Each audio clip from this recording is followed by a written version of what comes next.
decirles que el Instituto Español de Estudios Estratégicos fue creado en 1970 en el seno del Centro Superior de Estudios de la Defensa Nacional, CESEDEN, con la misión de realizar estudios de carácter estratégico, sociológicos, de aplicación militar y polemológicos, que como saben es el estudio de la teoría de las guerras, así como contribuir al fomento de una conciencia nacional de defensa. Tengo además el gusto de decir que ha sido de la Asociación de Periodistas de Defensa a la que yo pertenezco premio especial este año porque ha contribuido en unos momentos muy difíciles a poner luz en el conflicto ucraniano, mejor, en la invasión de Rusia en Ucrania, en unos momentos muy difíciles donde había cierta dificultad para acceder a fuentes de información en España de interés para todos. Así que, general, gracias, es un honor y cuando quieras. Sí, ahora, va. Se nota que Virginia es amiga mía de hace tiempo, porque incluso ese premio al que hacía alusión, como dije en su momento, fue un exceso de generosidad por parte vuestra.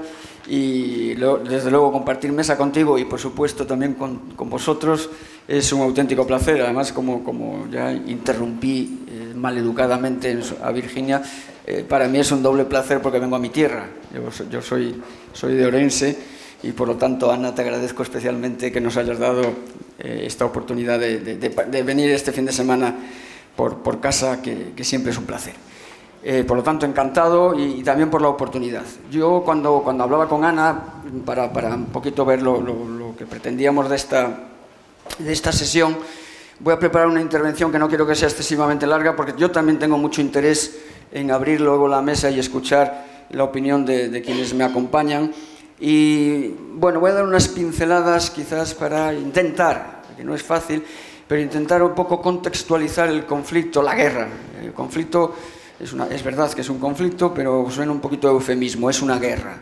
Lo que estamos viviendo, desgraciadamente, es una guerra de nuevo en el siglo XXI y en el corazón de Europa, ¿no? Cosa que creíamos que estaba superada y que no iba a volver a suceder, y ha sucedido. Entonces, voy a tratar de ubicar un poco esta guerra en un contexto global, porque en este mundo en el que vivimos ahora, en este mundo tan globalizado, y no es, hay que decirlo siempre, pues que es verdad, el campo de juego está muy achicado y por lo tanto todos los acontecimientos y sobre todo todos los posicionamientos de los diferentes actores internacionales en relación a esta guerra están interconectados y tienen puntos de interés transversales, que es un poquillo lo que voy a tratar de identificar en esta primera intervención. La guerra en Ucrania se ubica, por lo tanto, en un escenario global, y esto lo digo habitualmente, pero es que creo que es la expresión que mejor lo describe, en un escenario global de competición de grandes potencias, pero de grandes y de medianas y de todas las potencias, de todos los actores internacionales, cada uno a su nivel, en una competición que es, y lo hemos visto en los años anteriores, antes de la invasión, en una competición que es comercial, que es económica, que es tecnológica, que es por el relato, como se dice ahora, cultural, si lo prefieren, que es geopolítica, y que en algunos escenarios muy preocupantes es también militar. Y estoy pensando, por ejemplo, en Asia-Pacífico. También el lenguaje, pues a veces nos lleva, tenemos que simplificar las expresiones. La guerra en Ucrania no empezó el 24 de febrero de este año. La guerra en Ucrania se remonta por lo menos 8 años atrás, con la anexión de Crimea, 2014, y el incendio del Donbass, y desde entonces ha habido miles de muertos.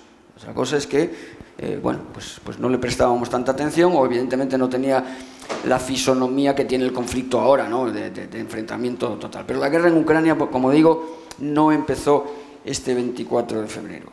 Y la guerra en Ucrania, como digo, en este marco de competición de grandes potencias, no es, aunque sí, evidentemente, el más relevante, pero no es el único ejemplo de conflictividad en cualquiera de sus gradaciones de conflictividad en el mundo. Hay otros muchos escenarios. De hecho, yo suelo decir, Virginia quizá me lo haya oído ya alguna vez, que si en vez de estar en el mes de noviembre del 22 estuviéramos en el mes de noviembre del 21, yo lo que pondría ahí sería una imagen de la salida de las tropas internacionales de Kabul. Recordarán que era lo que hace un año más o menos nos preocupaba. Y si esto lo estuviéramos viendo hace 3 meses, estaría poniendo una foto de la señora Pelosi contra todo asesoramiento y deseo, visitando Taiwán e incendiando de nuevo la región de Asia-Pacífico. Por lo tanto, es importante no perder el foco, aunque evidentemente, y como europeos y como españoles, es la guerra en Ucrania lo que en este momento más nos ocupa y nos preocupa. Estamos en un escenario internacional muy fragmentado, y esto es importante, es lo que un poquito vamos a ver en pinceladas, el por qué los actores se posicionan de una u otra manera en relación, en este caso concreto, a la guerra en Ucrania. Es un orden multipolar, y el orden multipolar, o sea, ya no estamos en el multilateralismo que hemos ido diseñando durante décadas, desde el final de la Segunda Guerra Mundial, Bretton Woods, eso que se ha venido a denominar el Rules-Based International Order, el orden internacional basado en reglas, basado en normas, que eran reglas y normas occidentales, y que todos los actores aceptaban, entre otros pequeños detalles, porque no tenían más remedio. Eso ya no es así. Potencias como China, potencias como Rusia, por supuesto, potencias como Irán y otras potencias, la India, tienen vida propia, tienen criterio propio y tienen intereses propios, y ahora, además, por un lado, ante la debilidad de Occidente y por otro, ante sus propias capacidades, imaginen el caso paradigmático que es China, pues están en condiciones de objetar ese orden internacional, quieren objetarlo y además pueden objetarlo. Y el resultado es un mundo multipolar, y la multipolaridad pues es más difícil de gestionar, es casi sinónimo de caos, y gestionar el caos lógicamente es muy difícil. Y después, y sobre todo, este conflicto es un capítulo más, o es, si quieren, un inciso en una tendencia que viene ya de hace 2, 3 o 4 administraciones norteamericanas, que es lo que se ha venido a llamar el pivot del interés geopolítico global o geoestratégico global desde Europa, donde estuvo en las últimas décadas, la Guerra Fría y el final de la segunda mitad del siglo XX, hacia la región de Asia-Pacífico. Entonces, repito, competición de grandes y medianas potencias, mundo fragmentado, mundo multipolar y mundo con el foco de atención, con el eje, la prioridad norteamericana, y ha publicado su estrategia de seguridad nacional el pasado 12 de octubre, y en ese sentido es continuista con la anterior del año 17 del presidente Trump. Sigue siendo la primera prioridad de los Estados Unidos en política exterior, sigue siendo China. La primera prioridad en todos los aspectos es otra, pero eso lo vamos a mencionar posteriormente. El pasado 24 de febrero, Putin tenía claro que la invasión de Ucrania iba a ser una operación relativamente corta, porque cualquier prolongación de la misma no era deseable, que Kiev caería relativamente pronto, en cuestión de horas. De hecho, se diseñaron operaciones desde el punto de vista estrictamente militar muy concretas para la toma del aeropuerto de Kiev, y por lo tanto a partir de ahí conseguir el control de la capital. Controlar la capital de un país, lógicamente, es fundamental, y eso no fue así. De hecho, estamos a punto de cumplir 9 meses ya de esta guerra.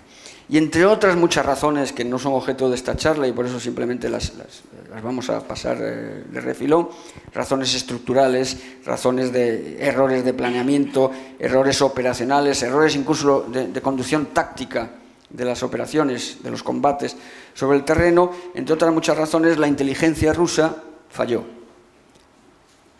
se equivocó, y se equivocó al diseñar la operación, como digo.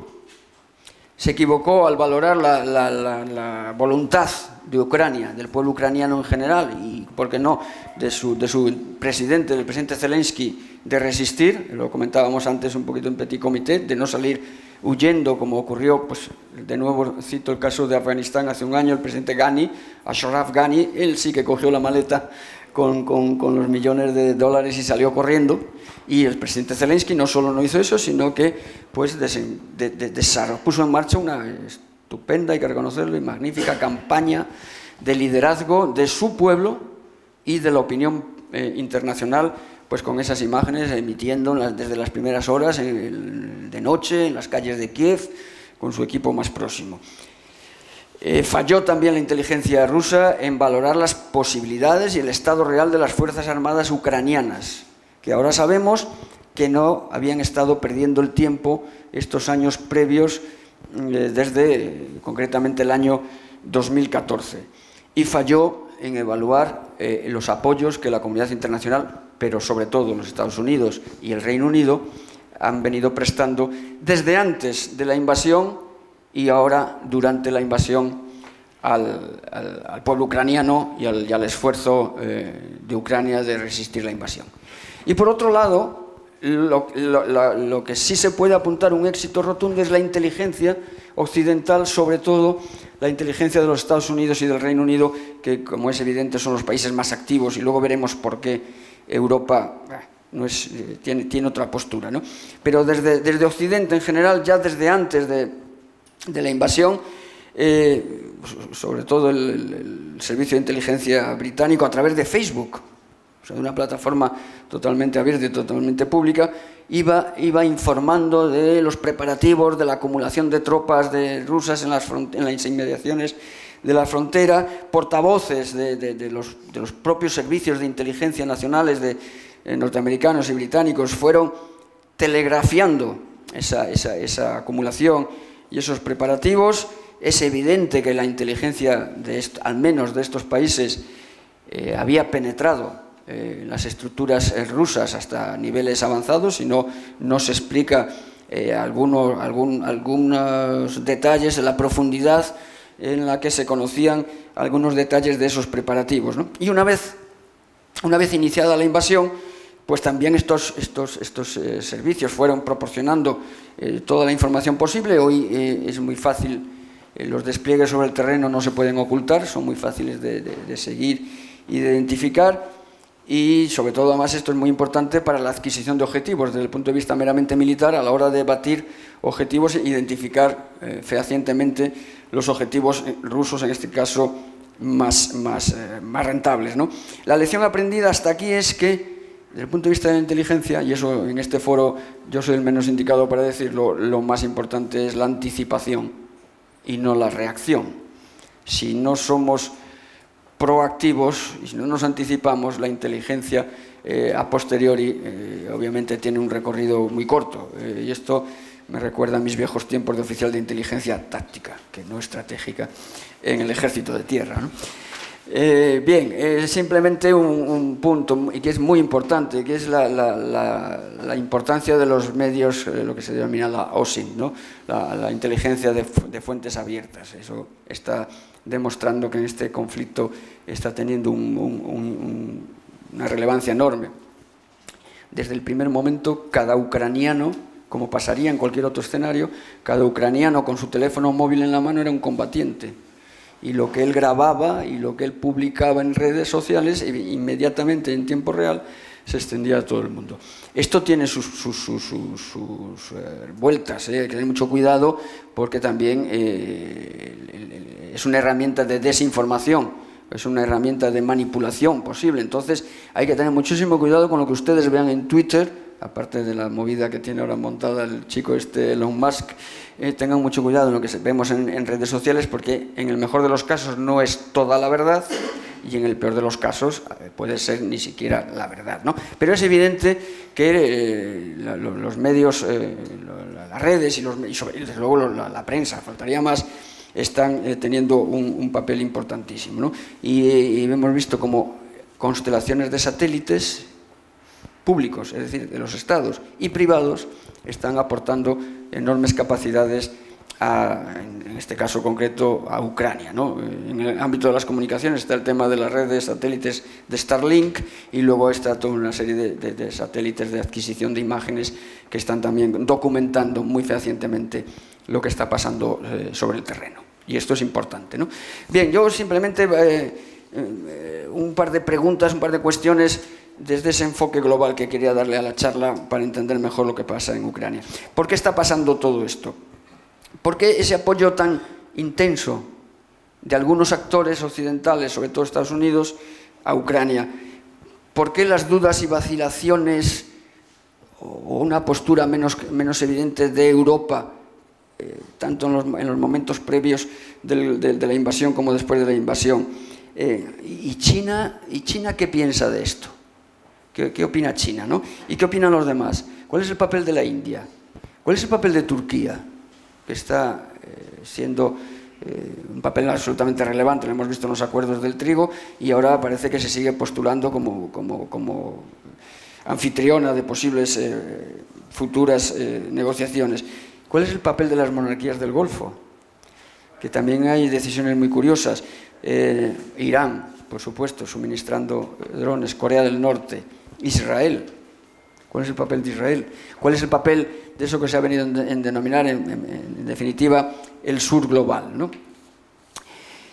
Bueno, decía al principio que la primera prioridad de los Estados Unidos en política exterior es China, y es verdad, y lo sigue siendo.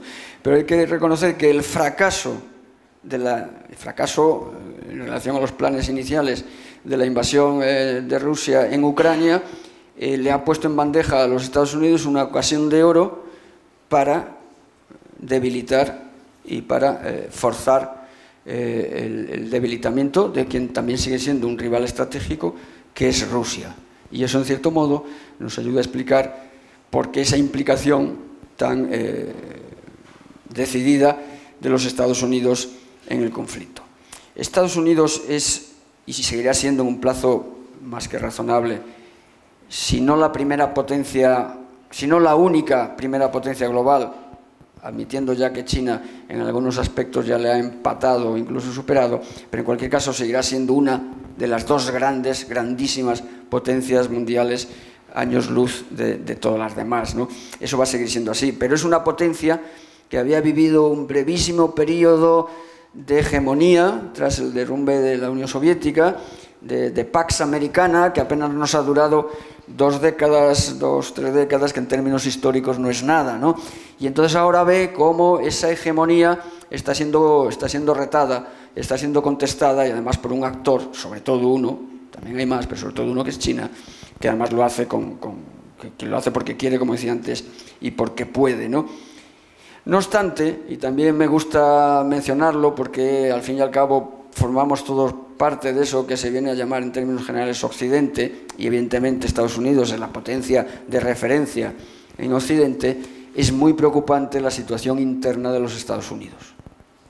A veces pongo yo la imagen en pantalla para un poco ilustrar esta idea de que todos recordábamos el 6 de enero del año 2020, cuando se reúne en el Capitolio las cámaras norteamericanas para proclamar al nuevo presidente Biden, pues la imagen del Capitolio en llamas, prácticamente en llamas, ¿no? Eso, la situación interna de los Estados Unidos es muy preocupante, nos debe preocupar a todos, porque que se hable ya en una gran potencia, en la gran potencia, se hable ya con cierta frecuencia de colapso de la democracia o de guerra civil, pues hombre, quizás sea un poco exagerado, pero es sintomático y por lo tanto en eso estamos.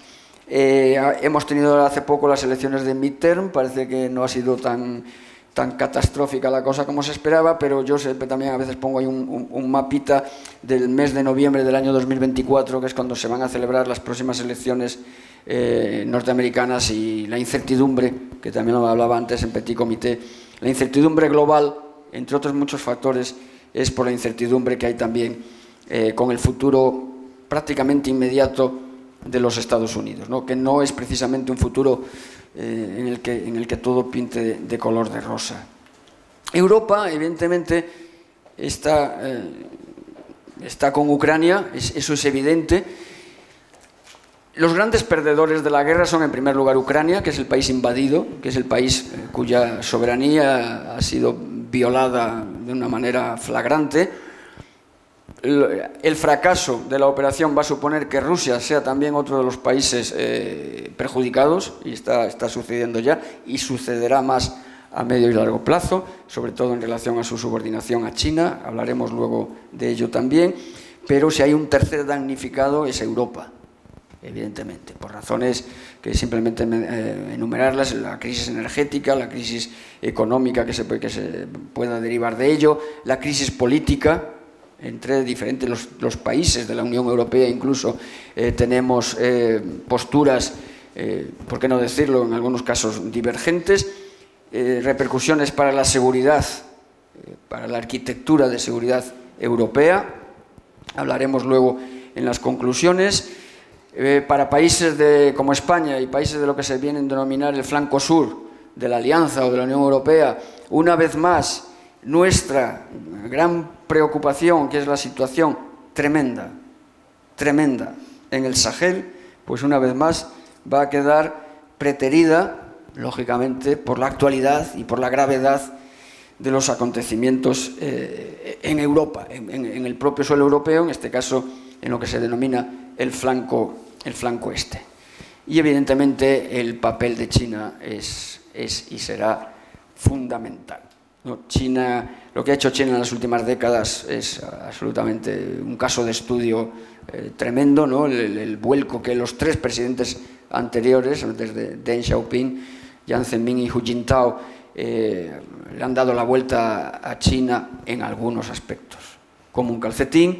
Y ahora tenemos al presidente Xi, que acaba de ser coronado en el reciente 20 Congreso del Partido Comunista como un nuevo Mao o algo más incluso, ¿no? Y bueno, desde el punto de vista un poquito en concreto de la seguridad, en las manifestaciones que se derivan o que hemos intentado leer entre líneas de las ponencias y de los discursos del presidente Xi y de otros actores, hemos detectado que, siendo importantísima la relevancia que todos estos mandatos previos le han dado a la economía en el país, de ahí el milagro económico y tecnológico de China, ahora resurge con fuerzas, o no sé si resurge o surge con más fuerza, la cuestión de la seguridad. Y el presidente Xi, en su discurso de clausura del 20 Congreso, en esa forma tan alambicada que tienen de hablar las culturas orientales, ¿no?, habló de que China tiene que estar preparada para una situación de vientos fuertes, de marejadas y de tsunamis, y se refiere lógicamente a las aguas del estrecho de Taiwán y a las aguas de los mares de China interior, el mar de China oriental y el mar de China meridional. China evidentemente jugará, y yo creo que está jugando ya, un papel vital en la gestión también de la guerra y del way ahead de la guerra en Ucrania, ¿no? Y luego, como les mencionaba antes, está el resto de actores, eso que se ha venido a denominar el sur global, que para nuestra sorpresa, quizá un tanto naif por nuestra parte, pensábamos que un hecho tan flagrantemente ilegal e ilegítimo e inaceptable como la invasión de un país soberano iba a suscitar una oleada global y generalizada de apoyo a Ucrania y de boicot a Rusia, y que Rusia se iba a convertir en un paria y que Putin sería un paria. Y los resultados y el paso del tiempo nos están demostrando que no está siendo así. Ni Putin está aislado, o al menos no aislado del todo, ni la comunidad internacional está alineada como un solo hombre enfrente de la invasión de Ucrania, ¿no? Yo aprovecho por eso había insistido un poquillo en tener imágenes, porque las de hasta ahora eran irrelevantes, pero ahora sí me gustaría que no me digas que no está, que no las he activado, me cacho en la mar. Bueno, pues se las tendré que contar de viva voz. Los resultados o la evolución de los posicionamientos de la comunidad internacional en el más amplio sentido de la palabra en relación a la invasión de Rusia en Ucrania han ido evolucionando de una manera que es muy significativa. El 2 de marzo, es decir, una semana después de la invasión, se convoca la Asamblea General de Naciones Unidas. Evidentemente, el Consejo de Seguridad de Naciones Unidas no puede tomar ninguna decisión en relación a la invasión de Ucrania, porque uno de sus miembros permanentes es el que se ha pasado por el arco del triunfo de la legalidad internacional, que es el mandato que tiene el Consejo de Seguridad de Naciones Unidas. Entonces, cuando uno de los miembros permanentes, que por lo tanto tiene derecho de veto, es el que ha violado la legalidad internacional, pues lógicamente no podemos hablar del Consejo, ¿no? Entonces tenemos que ir a la Asamblea General, que no tiene poder coercitivo, bueno, aunque sí es verdad que tiene un poder simbólico que no es despreciable. Bueno, pues entonces el 2 de marzo se convoca a la Asamblea General y se vota la condena de la invasión de Ucrania por parte de Rusia. Y el resultado es halagüeño, es positivo, es el que todos esperábamos. 141 países, de ese total de 193 que forman Naciones Unidas, 141 países condenan la invasión. Bien, solamente 5 la aprueban, pero no es significativo. Es Rusia, lógicamente es Bielorrusia, es Eritrea, es Siria y es Corea del Norte, que aprueban, que aplauden la invasión. Bueno, 35 se abstienen, y aquí ya empieza a ser significativo. Entre esos 35 está China, se abstiene, no la aplaude, pero tampoco la condena, o la India. Y hay 12 países que no se presentan, para no tener que manifestarse, ¿no? Yo siempre añado aquí, entre ellos, Marruecos, que no se presenta. El 7 de abril, un mes después, en el mismo foro, en la Asamblea General, se vota la expulsión de Rusia del Consejo de Derechos Humanos de Naciones Unidas. 93. De 141 pasamos a 93 países votan la expulsión de Rusia. 24 votan en contra de esa expulsión, entre ellos China. 54 se abstienen, que es significativo, y 22 llegan tarde a la votación, no se presentan a la votación. Con lo cual pasamos de 141 a 93. Al final se aprobó la expulsión porque todavía daban los números, pero ya vean ustedes la evolución. Y finalmente, 26 de abril, o un mes más tarde, el secretario de Defensa norteamericano Austin convoca en la base norteamericana de Alemania, en Alemania, de Ramstein, convoca una cumbre de los países que estaban, o que estábamos, o que estamos apoyando más decididamente a Ucrania, bien suministrando equipamiento militar, o mediante las sanciones, las sucesivas rondas de sanciones. A esa cumbre asisten 40 países, que son básicamente los miembros de la Alianza Atlántica, los miembros de la Unión Europea que no pertenecen a la Alianza Atlántica y las democracias del Pacífico.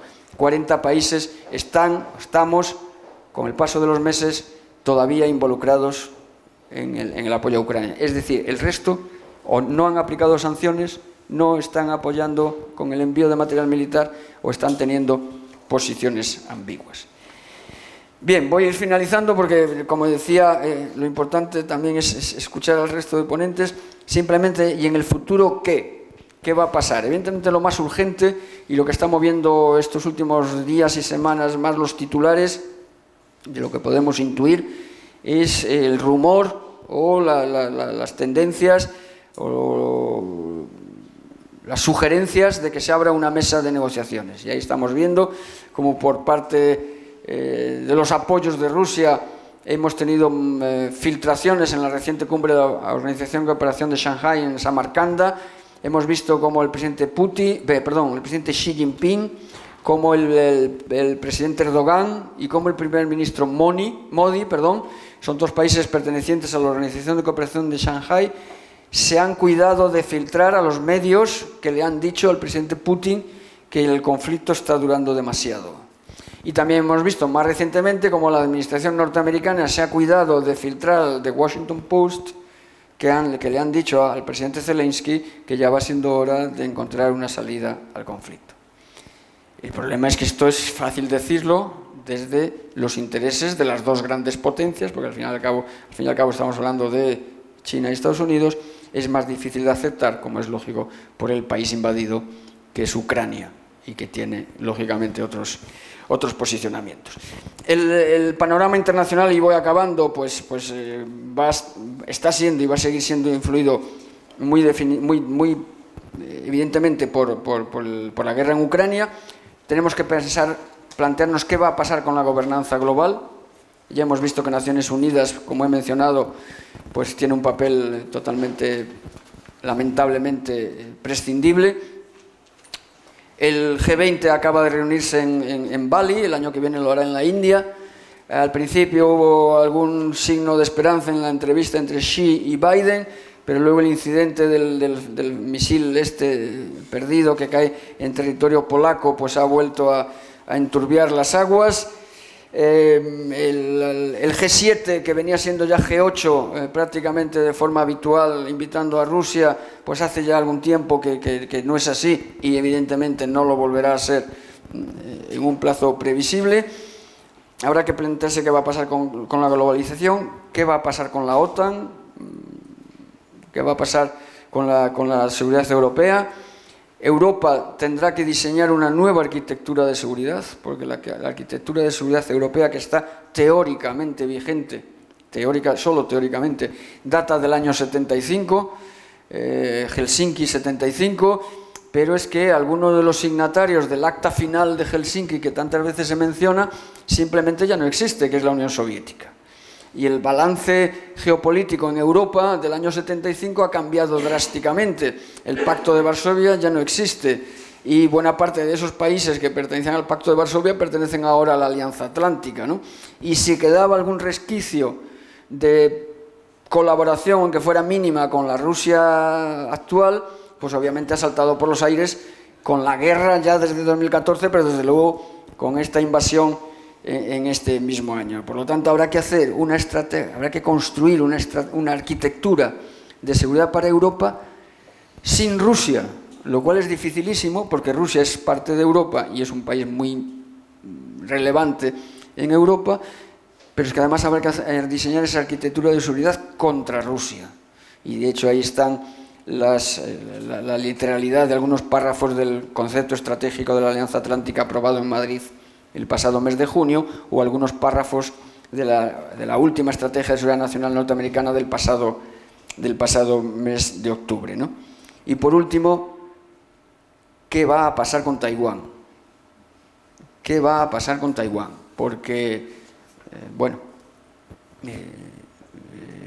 la situación, las circunstancias, la reacción provocada por la visita de la señora Pelosi en el mes de agosto, pues es indicativa de cómo está viendo China la cuestión, y esas palabras que les mencionaba de Xi Jinping, pues lamentablemente abundan en esa idea. Por lo tanto, ese escenario de competición de todas las potencias, no solo de las grandes potencias, es generalizado y lamentablemente cuando más faltaría cooperar pues con retos globales como son las consecuencias del cambio climático, las migraciones masivas, el yihadismo y el terrorismo transnacional, el crimen organizado o la pandemia, ¿no? Pues lamentablemente me temo que no es así. Termino con una frase de Su Majestad el Rey en la clausura de la cumbre de la Alianza Atlántica que tuvo lugar en Madrid el pasado mes de junio, que lamentablemente pues tiene toda la vigencia, ¿no? Ese optimismo estratégico que habíamos detectado y en el que vivíamos pues en esas 2-3 décadas de fin de la historia, como había proclamado Fukuyama, o de paz kantiana, de hegemonía, de Pax Americana, pues ese optimismo ha durado apenas un par de décadas y ahora ha dado paso pues a un realismo estratégico lamentable que se resume en que aquello que dijera Lord Palmerston, el primer ministro británico allá a mediados del siglo XIX, cuando en los comunes en el Reino Unido, en Londres, dijo aquello de que el Reino Unido no tiene ni enemigos perpetuos ni amigos eternos, lo que el Reino Unido tiene es intereses eternos, ¿no? Y a defenderlos se vuelca el gobierno de Su Majestad, ¿no? Eso dijo Lord Palmerston, pero eso es así, al final son los intereses los que lo explican todo, y en esta guerra de intereses pues habrá ganadores y habrá perdedores, ¿no? Y lamentablemente Ucrania y Europa en su conjunto estamos sufriendo, sobre todo Ucrania, evidentemente, dramáticamente las consecuencias. Y nada más, yo con esto, si os parece, pues doy por finalizada la primera parte de la intervención. Pues muchísimas gracias.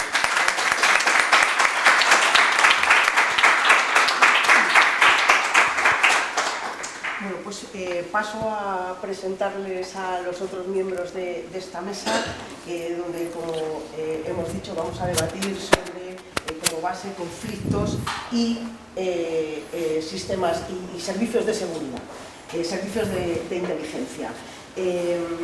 Está Ana Páramo, analista de inteligencia, formadora y profesora en esta disciplina. Ina Kowalska, directora general de HSI Intelligence, y Jorge Gómez, CEO en HSI Intelligence y vocal de inteligencia en Arisco. Muchísimas gracias a todos por estar aquí. A la vista de lo que nos ha contado el general, yo quiero plantear como primera cuestión, porque ha insistido mucho el general desde el principio, en los errores cometidos por los servicios de inteligencia.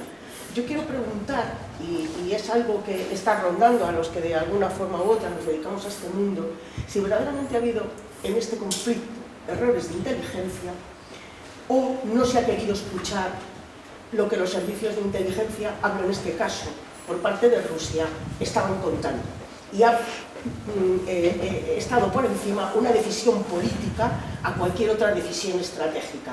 Y con eso también lanzo ya la segunda cuestión, y es ¿cuál es el papel de los servicios de inteligencia en una guerra y cuál lo está siendo, en este caso, en la invasión rusa de Ucrania?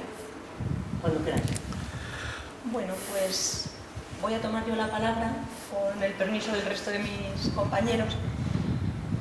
Los errores de inteligencia dicen que pueden venir del propio servicio de inteligencia o pueden venir de la decisión del destinatario de esa inteligencia. Aquí, ¿qué es lo que ha podido ocurrir? Si nosotros leemos y además conocemos un poco lo que ha sido la trayectoria de la inteligencia soviética antes y rusa ahora, podemos ver que tiene muy bien infiltrada toda la sociedad que le interesa tener controlada de alguna manera. Con lo cual, eso nos lleva a pensar que la inteligencia producida por el servicio de inteligencia no haya sido mala, o incluso haya sido buena, o incluso muy buena, teniendo en cuenta un poco todo lo que ha sido la historia de este servicio. Pero claro, la tarea de un servicio de inteligencia finaliza cuando pone a disposición del decisor la inteligencia, pero la decisión no es suya.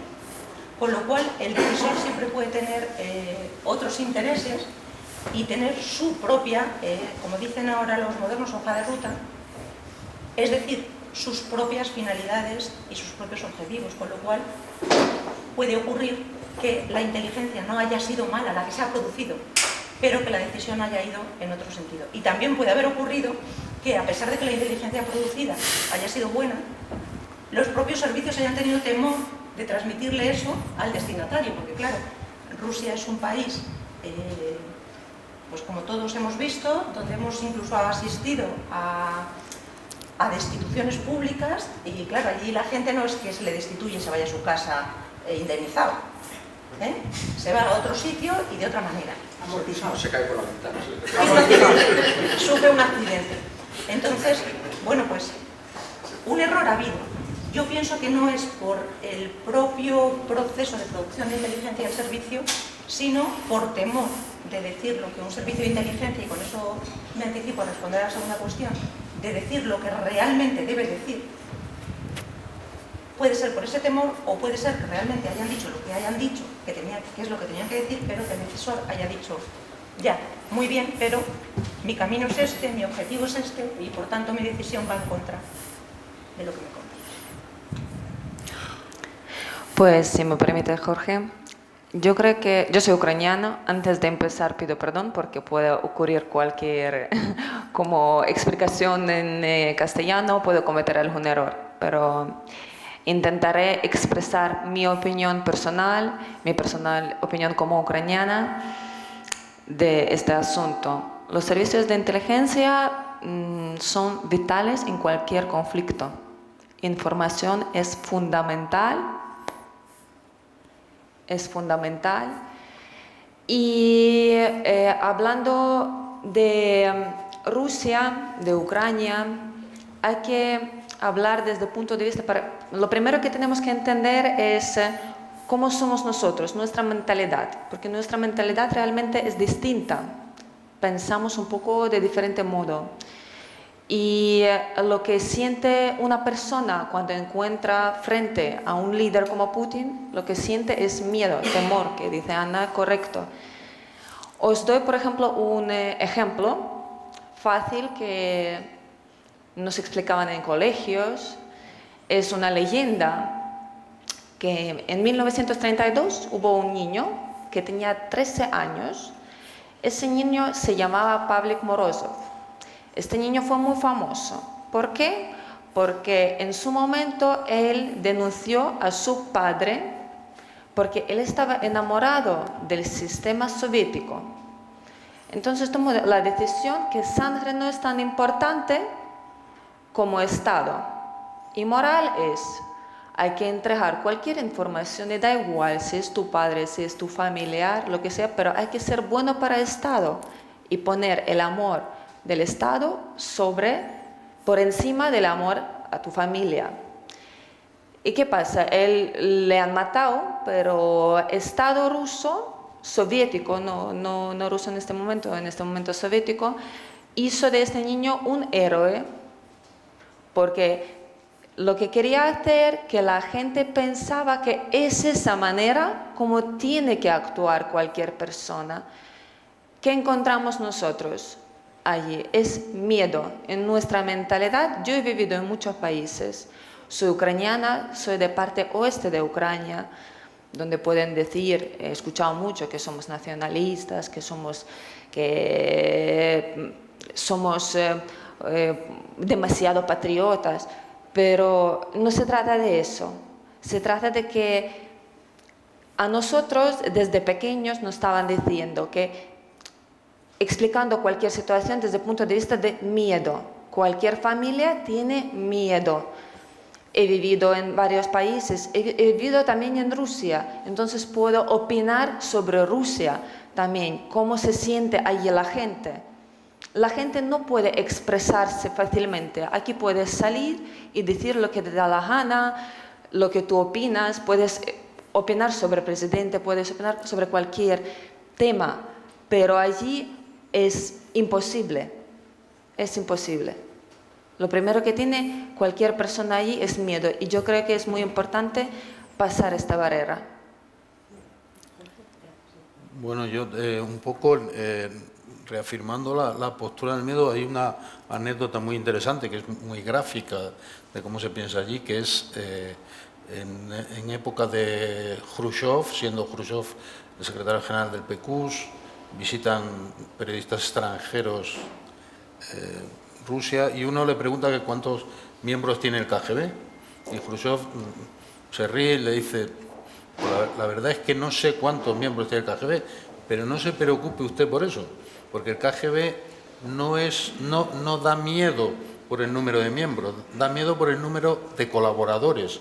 Consideramos que tenemos uno en cada familia. Esta hay que verla como una de las esencias del mundo eslavo, el miedo. Y digo que es muy importante lo que toca del miedo, porque esa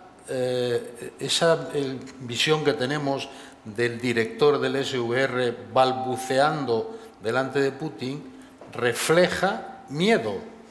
Y una persona que dirige un estamento tan poderoso, porque ustedes tendrían que saber el poder que tienen este tipo de servicios, que balbucea ante su presidente, desde luego no es indicativo de que le va a decir lo que no quiere escuchar, que se lo estaba diciendo. No, él no quería la intervención militar, consideraba que no estaban preparados, ¿no? Por otro lado, decía el general, y yo creo que con toda la razón, se han equivocado en muchas cosas. La primera, la prepotencia de creer que conocían a los ucranianos y los ucranianos no les conocían a ellos. Que esa es la segunda parte del asunto. Por eso, esa segunda parte ha permitido la realización de operaciones que si no, no se comprenden. O sea, llegar a Moscú, a la capital de tu enemigo, asesinar a Daria Dugina y salir todo un equipo sin ningún incidente, es una demostración de la capacidad que tienen de operar en tu territorio. Eso es grave para una potencia, ¿no? Entonces, al final, yo creo que sí no le han dicho lo que no quería escuchar, pero han hecho algo peor. Yo creo que es adaptar la operación militar a lo que ellos consideraban que era. Haremos una operación rápida, sencilla, en 72 o muy pocas más horas estamos en Kiev porque la población mayoritariamente es prorrusa. Han confundido rusoparlante con prorruso. Y han obtenido justo lo contrario, que es que mucha de esa población que quizás estuviera en una posición dudosa, hoy está francamente de parte de la posición ucraniana.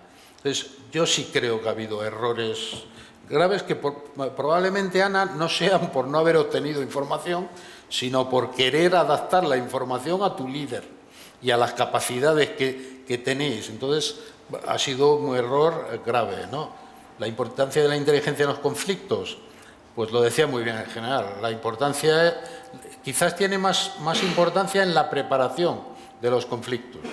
Y no me cabe la menor duda de que americanos, ingleses y ucranianos sabían más o menos cuándo iba a comenzar el conflicto y se prepararon para ello.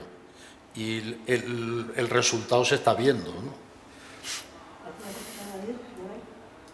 No, en absoluto, estoy de acuerdo. Simplemente yo creo que dada la magnitud del conflicto y de la guerra y del fracaso ruso, yo creo, retomando las palabras de Ana, yo creo que ha habido las dos cosas. Sí. Que ha habido una prepotencia, y además es evidente, la personalidad de Putin nos tenía acostumbrados a este tipo de liderazgo del ordeno y mando. Lleva 22 años sacándose de en medio a todo el que molesta, por lo tanto, en ese sentido no nos sorprende. Quizá infravaloró, como tú has mencionado, y estoy totalmente de acuerdo, y pensó que la reacción tanto de Ucrania como del resto de la comunidad internacional iba a ser la de 2014, y ha sido la de 2022.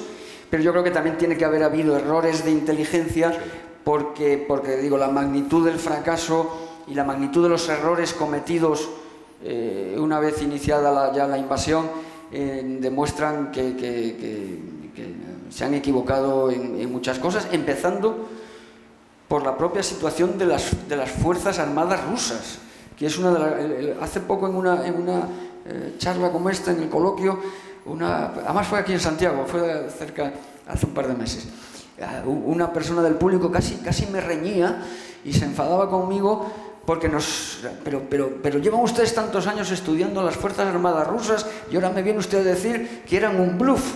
Digo, pues sí, venga, perdónenme, lo reconozco, pero todos creíamos que el ejército ruso iba a ser otra cosa de lo que realmente luego ha ejercitado sobre el terreno, ¿no? Por lo tanto, yo creo, por resumir, que repito, dada la magnitud de la situación en la que estamos y tal, tiene que haber habido sin duda alguna algo de las dos cosas. Pero yo creo, si me permite, general, es curioso lo que pone sobre la mesa, y yo diría... yo creo que los americanos, no sé si en otros conflictos han funcionado bien, en este han funcionado muy bien. Y parte de ese bluff lo montaron ellos porque le interesaba. Le interesaba que el ejército ruso fuera poderoso, tener un enemigo que justificase su posición, también la americana. Y hoy hemos visto, ha quedado claro a la vista de todo el mundo, que al menos en lo que no en lo que... a un conflicto nuclear, que eso es otra historia, pero en lo que a un conflicto convencional, pues sí, había una hinchazón del producto un tanto grande, y lo estamos viendo ahora en directo, ¿no? Entonces, yo creo que los americanos han tenido mucho que ver en esto antes y ahora. En cualquier caso, perdona, a mí me gustaría también señalar algo, y es que efectivamente todo lo que estamos viviendo en el conflicto o en la ocupación de Ucrania es verdad que es mayoritariamente errores de la inteligencia rusa, con todo lo que eso pueda llevar, de la inteligencia, de las operaciones, etc. Pero yo pienso que también, o se nos transmitió así, pero yo no creo que fuera solamente un tema de comunicación, sino que era real, también la inteligencia, vamos a decir, de los países occidentales se equivocó un poco al principio porque de alguna manera también pensó en un enfrentamiento muy breve. Pensó en un desfile militar de 48 horas, una semana.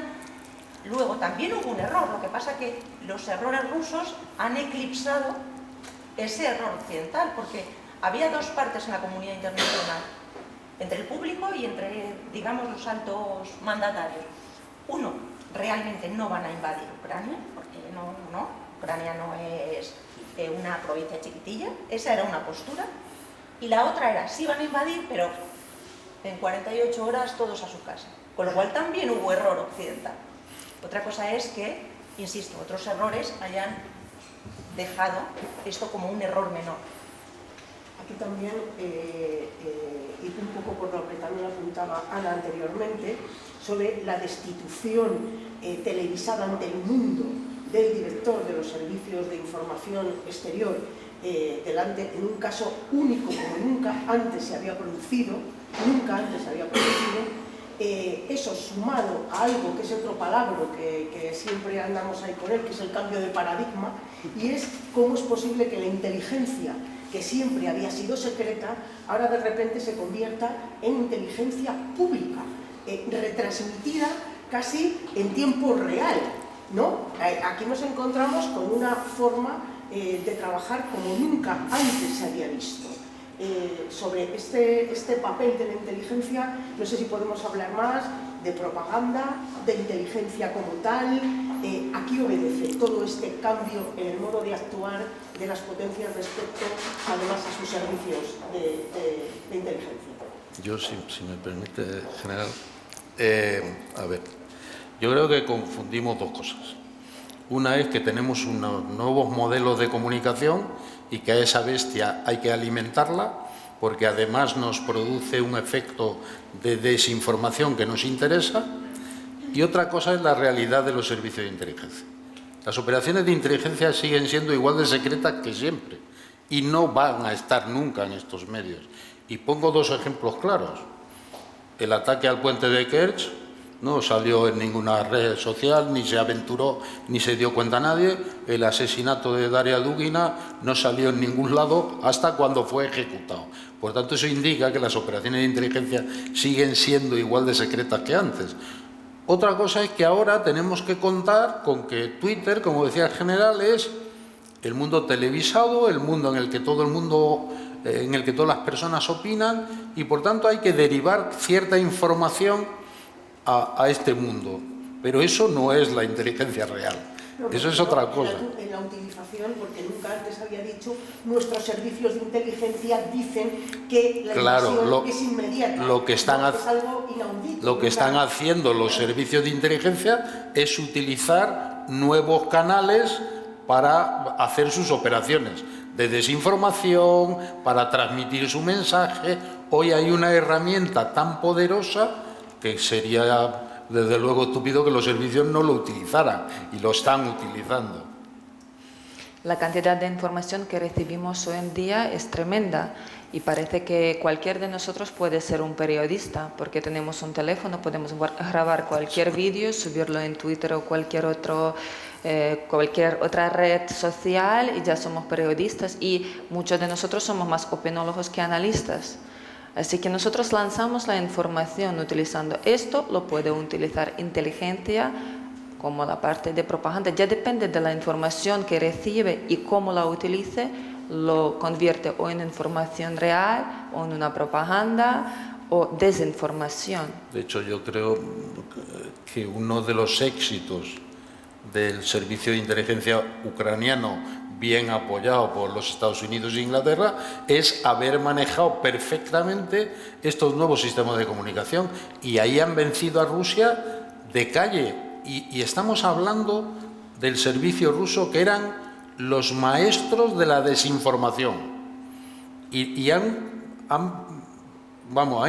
hincado la rodilla en el tema mediático por la gran campaña que están haciendo los ucranianos. Esto se ha convertido en una nueva arma de guerra, en una nueva arma de los servicios. Es que lo que ha aparecido es un nuevo ámbito de confrontación. A veces, me conocéis, alguna vez he puesto una imagen en los cursos tuyos y tal, que digo, la guerra ya no es lo que era. La guerra se ha complicado un montón. Un montón. Y es, entre otras cosas, lo que tú mencionas, de que efectivamente las nuevas tecnologías y las redes y todo esto lo que proporciona es muchas más herramientas, porque la desinformación o la voluntad de desinformar ha existido siempre. Eso, por supuesto, vamos, hasta lo de las trompetas de Jericó y todas estas cosas. Lo que pasa es que ahora hay herramientas que potencian eso enormemente. De tal manera que para nosotros el problema que tenemos los militares ahora de ir a la guerra, es que es muy compleja. ¿Y por qué? Porque la simplificación que durante siglos y milenios tenía el campo de batalla eran dos dimensiones, tierra y a veces mar. Luego ya a principios del siglo XX se incorpora el aire y entonces estamos en lo que decíamos habitualmente, por tierra, mar y aire. Pero es que ahora se ha incorporado el espacio exterior, que se está militarizando y que se está utilizando y que se ha utilizado en esta guerra. Hablábamos de las constelaciones satelitales, tanto para comunicaciones como para obtención de información. El espacio exterior, el ciberespacio.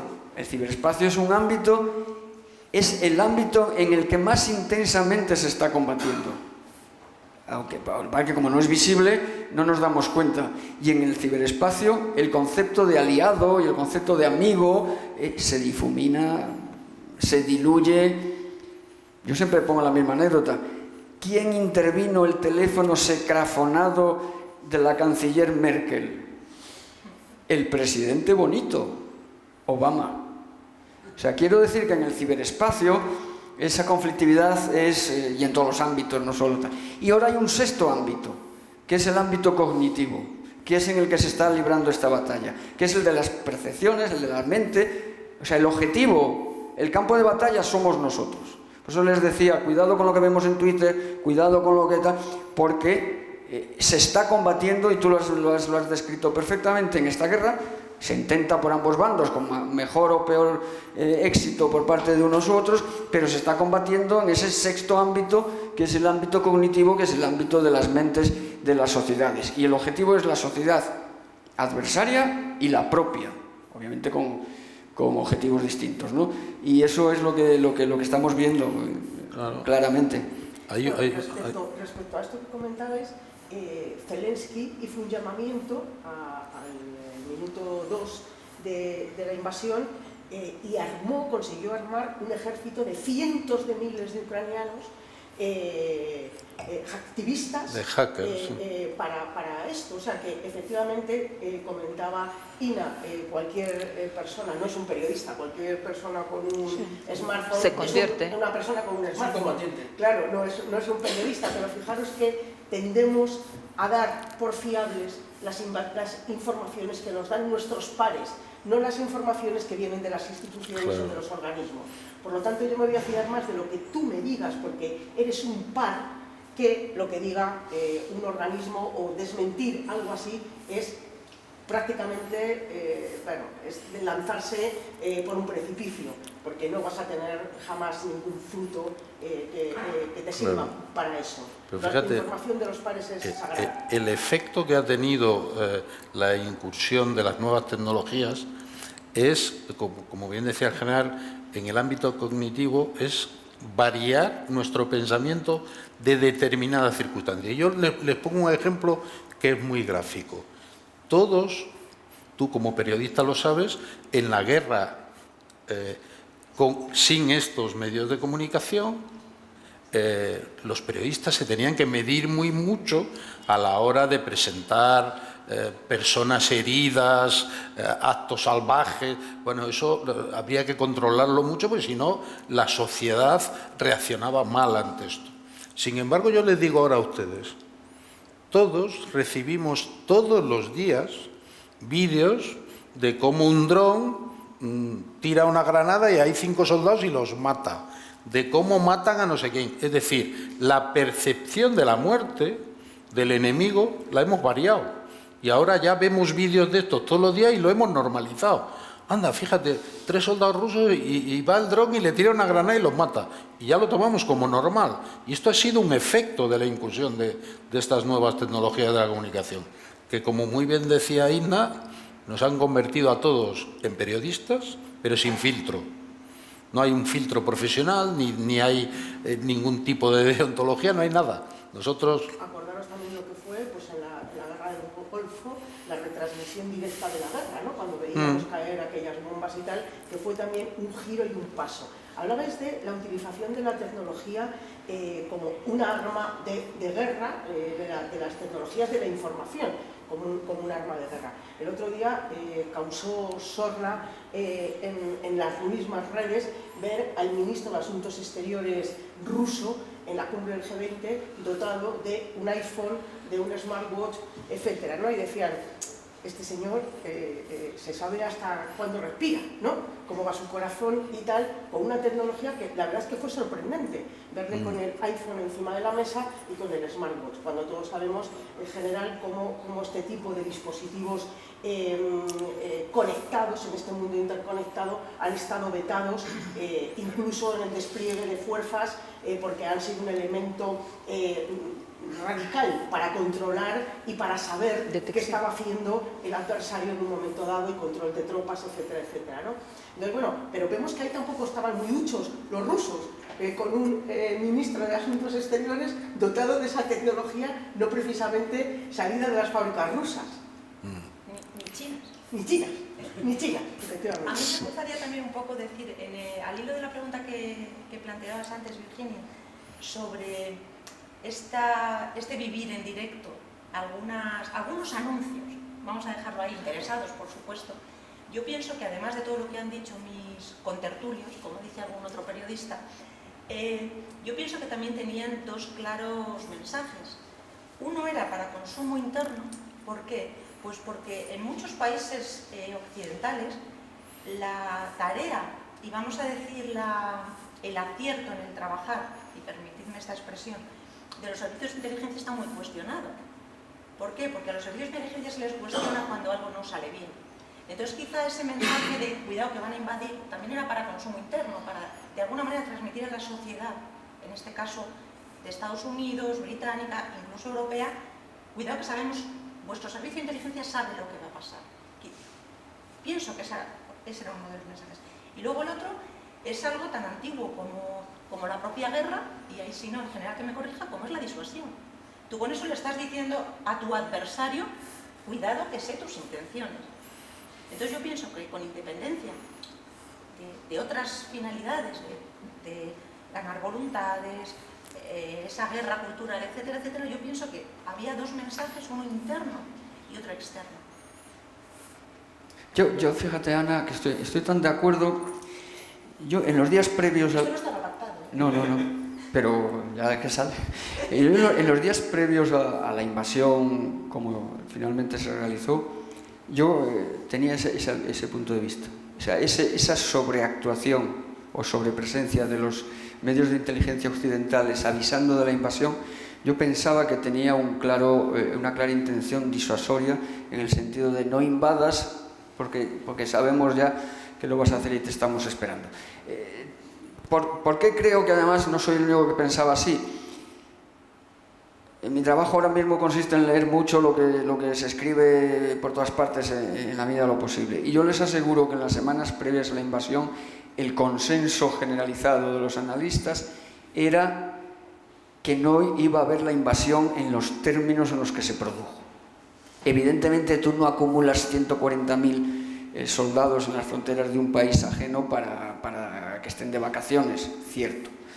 Pero también suelo mencionar un estudio que hizo el ISS británico, un think tank, que identificaba 6 posibles escenarios de cómo podía evolucionar esa acumulación de tropas y esas amenazas y tal, que iban de menos a más. El escenario 1 sería pues que más o menos la situación seguiría siendo la que era, el Donbass alguna más actividad en el ciber, más amenazas de corte de gas.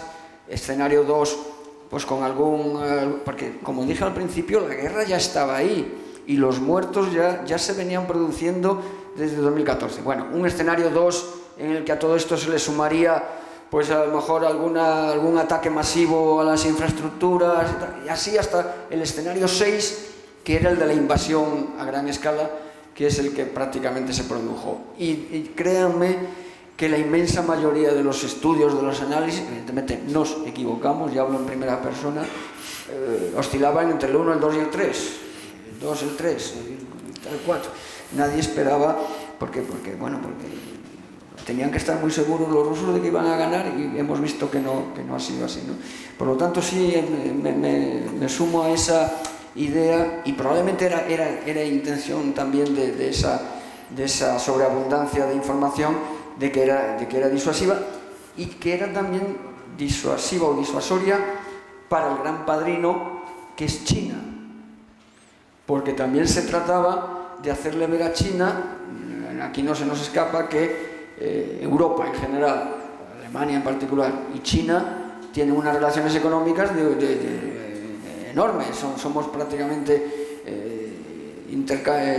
relevantes, prioritarios el uno para el otro como mercado, ¿no? Por lo tanto, la idea era también de darle mensaje a China de China, evita esto porque nada bueno puede salir de una guerra, ¿no? Y al final, bueno, sucedió lo que sucedió y nos equivocamos y hay que admitirlo, ¿no?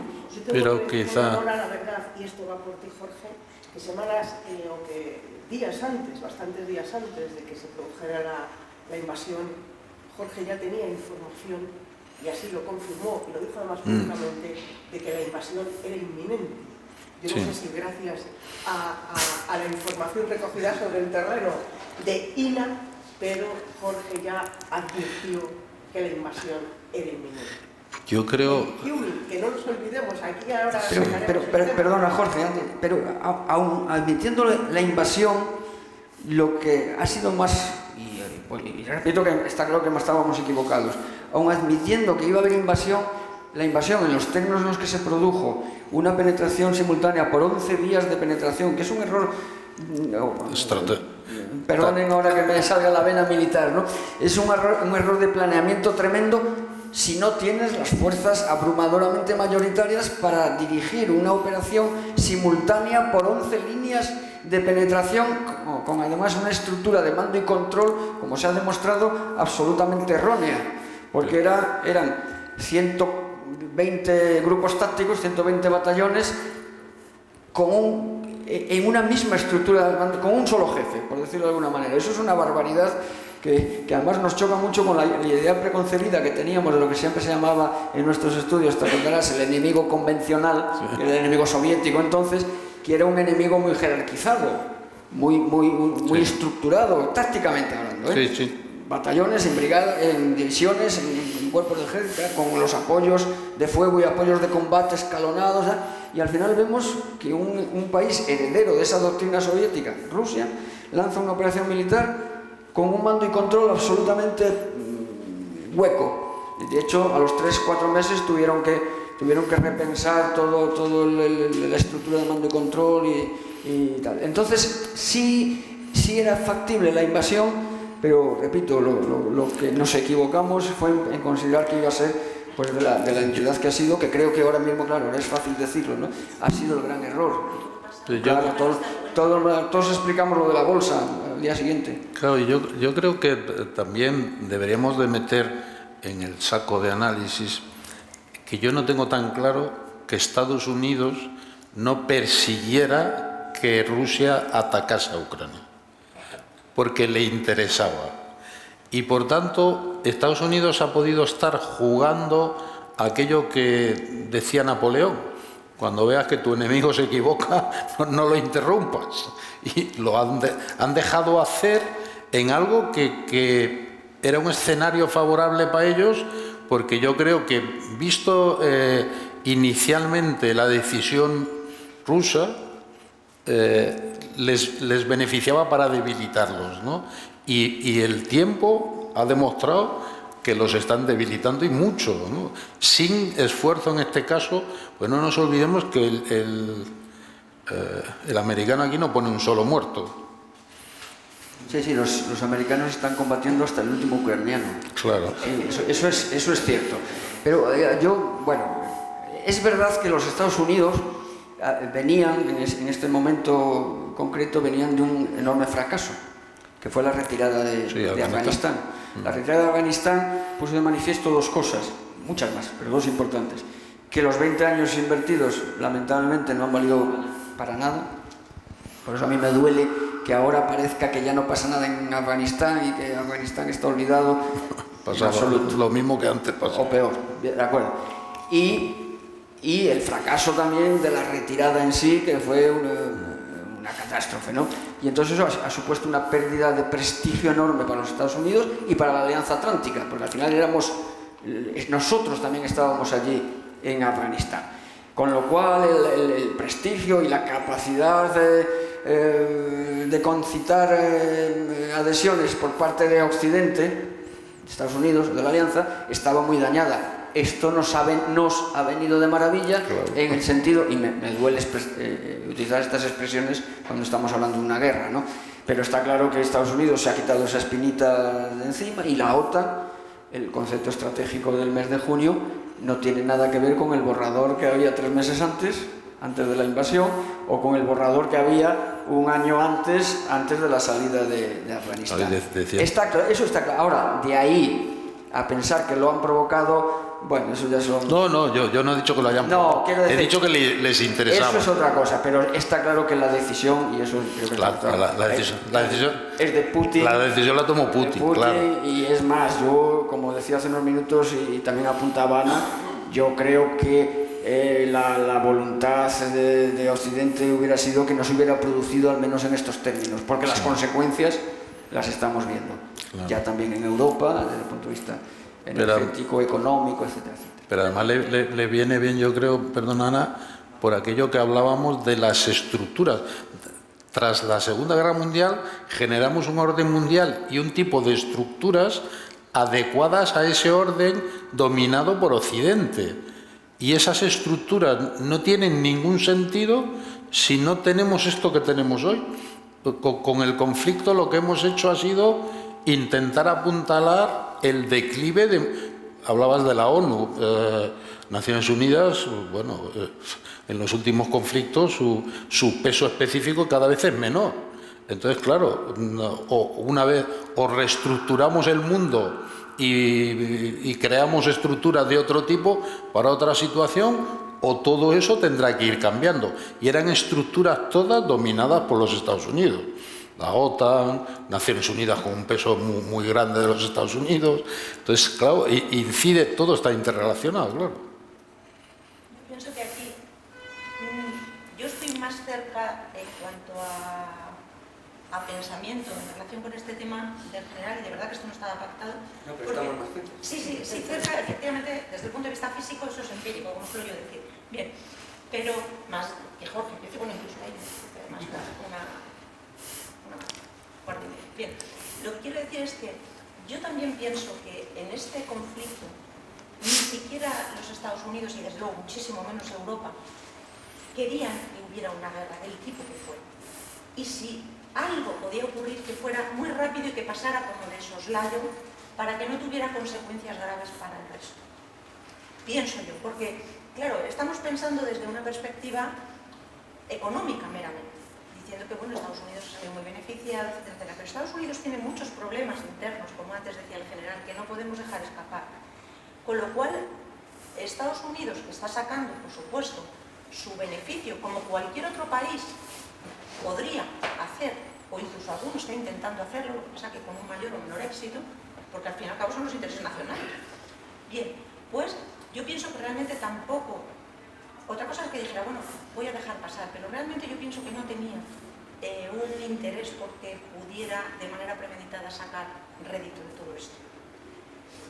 Insisto, por un problema que tiene interno muy grave, que además se puede todavía agravar más.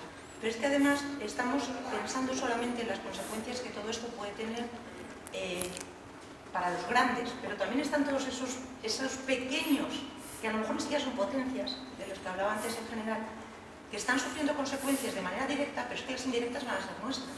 Se mencionaba el Sahel, del Magreb no vamos ni a hablar, pero es que más abajo, más al sur del Sahel también hay una zona que está acechada no solamente por la guerra de Ucrania, la carestía del trigo, sino además la sequía. Luego ahí hay una hambruna. Luego esa gente, y además tenemos el problema del yihadismo y otra serie de tráficos que hay en la zona y muchísimos intereses. Ahí sí que hay intereses de China, de Irán, de Turquía, de Pakistán. Es decir, ahí hay muchos intereses y las consecuencias de todo eso que está ocurriendo ya en África las vamos a sufrir un poquito más adelante en otros países, sobre todo Europa. Entonces, yo pienso que nadie realmente quería esta guerra, y uno de los ejemplos es que cuando ha caído el misil en territorio polaco, todo el mundo, aunque hubiera sido ruso, todo el mundo habría dicho que no lo era. ¿Por qué? Porque nadie quiere escalar el conflicto. Es mi opinión. Pero eso es distinto. Escalar el conflicto a que se produzca el conflicto en Ucrania. Yo hablo del conflicto en Ucrania, que le interesaba y mucho a Estados Unidos o ha salido muy beneficiado. Evidentemente no quiere una escalada del conflicto ni Estados Unidos, ni China, ni nadie, porque eso ya es otra historia. Yo planteaba antes, volviendo un poco al papel de los servicios de inteligencia, los servicios de información, hablábamos de la tecnología, del poder, de las últimas tecnologías, porque claro, yo hablar de nuevas tecnologías a estas alturas de la película parece un poco sorprendente. Hablamos de las últimas tecnologías. Pero bueno, ¿cuál es el papel al final de la parte humana? Es decir, el recolector de información, el recolector de datos, el agente operativo sobre el terreno, porque parece que esto no existe. O sea, que aquello que se llamaban los espías, ¿verdad?, que hemos visto recientemente en guerras como la de Bosnia, en los Balcanes, etcétera, en aquellos hoteles donde se reunían los traficantes, los que estuvimos en aquella guerra, los traficantes de armas, los traficantes de tal, los espías, todos allí juntos, ¿verdad?, que parecía una película de otras épocas muy anteriores. Bueno, ¿cuál es realmente, en estos tiempos tan tecnológicos y tan hiperconectados, el papel del operativo, el papel humano en los servicios de inteligencia del siglo XXI? Bueno, a ver, yo creo que esto entronca con un error de todos los servicios, no sé si un error, una tendencia que la guerra nos ha vuelto a poner en nuestro sitio, nos ha vuelto a despertar. Hay una clara preferencia por la utilización de tecnología en la inteligencia. ¿Por qué? Porque produce operaciones más rápidas, tienes menos riesgos, no pierdes vidas humanas cuando utilizas para obtener información la inteligencia, ¿no? Pero no debemos de olvidar nunca que la fuente humana es la que nos puede dar el contraste de todas estas informaciones que obtenemos, pero además nos puede dar algo que es importantísimo. Y lo pongo con un ejemplo que todos vamos a entender. ¿Yo quisiera tener un micrófono en la sala de reuniones de Putin? Sí. ¿Quiero tener un satélite que me dé información de cómo se mueven? Sí. Pero lo que pagaría lo que no tengo sería por tener de fuente a la persona de confianza de Putin, que me dijera cuáles son sus intenciones. Ese es el valor de las fuentes humanas, que están sobre el terreno y en muchas ocasiones con acceso a información privilegiada que no nos va a salir por el micrófono, porque Putin también se sabe que se ponen micrófonos, también sabe que se utilizan satélites. Por tanto, de quien tú vas a obtener una información de privilegio es de esas fuentes que están colocadas donde tienen que estar colocadas. Pero ¿qué implica una operación UMIN? Implica muchísima preparación, implica tiempo, implica mucho dinero también. Y nosotros, yo creo que estaréis todos de acuerdo conmigo, la inteligencia esa que veíamos en las películas, que era la inteligencia de pensar, de darnos tiempo, de preparar este paso, porque a donde queremos llegar es aquel, pero ya llegaremos en 5 años, ahora estamos en la inteligencia de las prisas, que es... Y del exceso de información. Y del exceso de información. Entonces, como el jefe, el mando en general, no va a tener ausencia de información, otra cosa es que sea de calidad o no, pues se contenta con lo que tiene. Y entonces dice, bueno, a ver, si yo tengo este acceso de información tan rápido, ¿por qué me voy a meter ahora en el lío de crear una fuente, que tengamos un fracaso, no la arresten y tengamos un problema diplomático? Bueno, esto es mucho lío para cómo funciona hoy en el mundo. Entonces, el peso de la inteligencia humana no debería habérselo encontrado nunca. No, tenemos un ejemplo histórico fácil, que fue la crisis de misiles de Cuba. La reacción americana no se produce porque tenemos una fuente de privilegio que era Oleg Penkovsky, que informa a los americanos de que lo que están diciendo los rusos de alcances, eficacia y tal, no es cierto, y él estaba en ese proyecto. Entonces, la inteligencia humana no debe de desecharse nunca. Y vuelvo a repetir, yo pondría hasta mi capital por tener una fuente al lado de Putin, porque eso sería genial para todo y seguramente aquí nos sacaría todo de las dudas. Pero tu mujer no lo pondría. No. No te dejaría poner. Mi mujer no, seguro. Eso es lo que pasa, porque es que estoy pensando, nosotros vivimos en el siglo XXI, ¿y qué estamos pensando? ¿Que va a producirse una guerra así? Que no, que con tecnología, seguramente que un ciberataque, otro, 100, 1000, pero no vamos a ir a los muertos humanos. Como decía antes, usted que Ucrania es el corazón de Europa.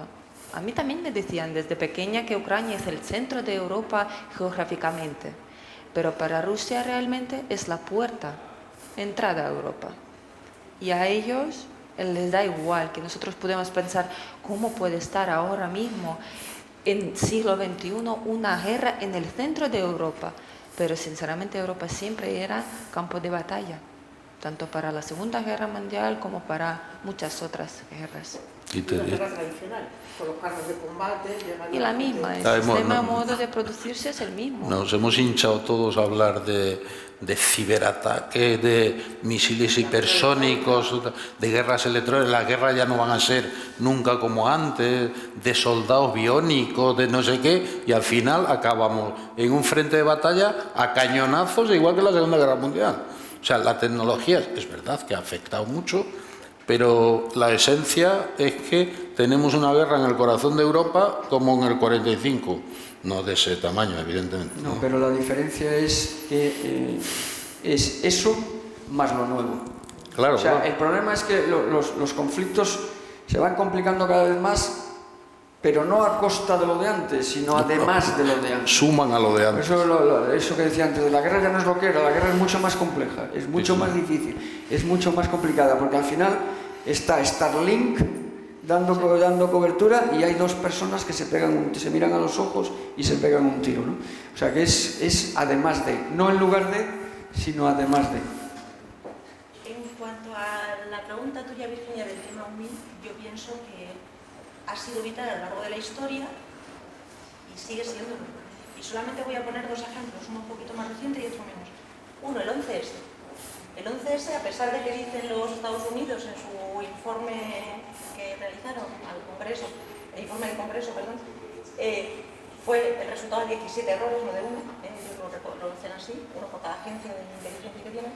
Bien, pero eso, una de las cosas que puse de manifiesto fue que el exceso de confianza en fuentes tecnológicas no podía ir nunca en detrimento de las fuentes humanas. Eso primero. ¿Hemos aprendido? Bueno, pues hemos aprendido, supongo. No sé si lo suficiente. Y luego, otro ejemplo, más reciente, no sé si fue a principios de esta semana o a finales de la pasada, leí un documento según el cual la inteligencia israelí, o sea, no estamos hablando de la inteligencia de baja intensidad de un país pequeño sí en cuanto a geografía, pero bien, pues reconocían que la inteligencia humana tenía que tener otra consideración y tenía que elevar el potencial dentro de lo que era la obtención de información para producir inteligencia.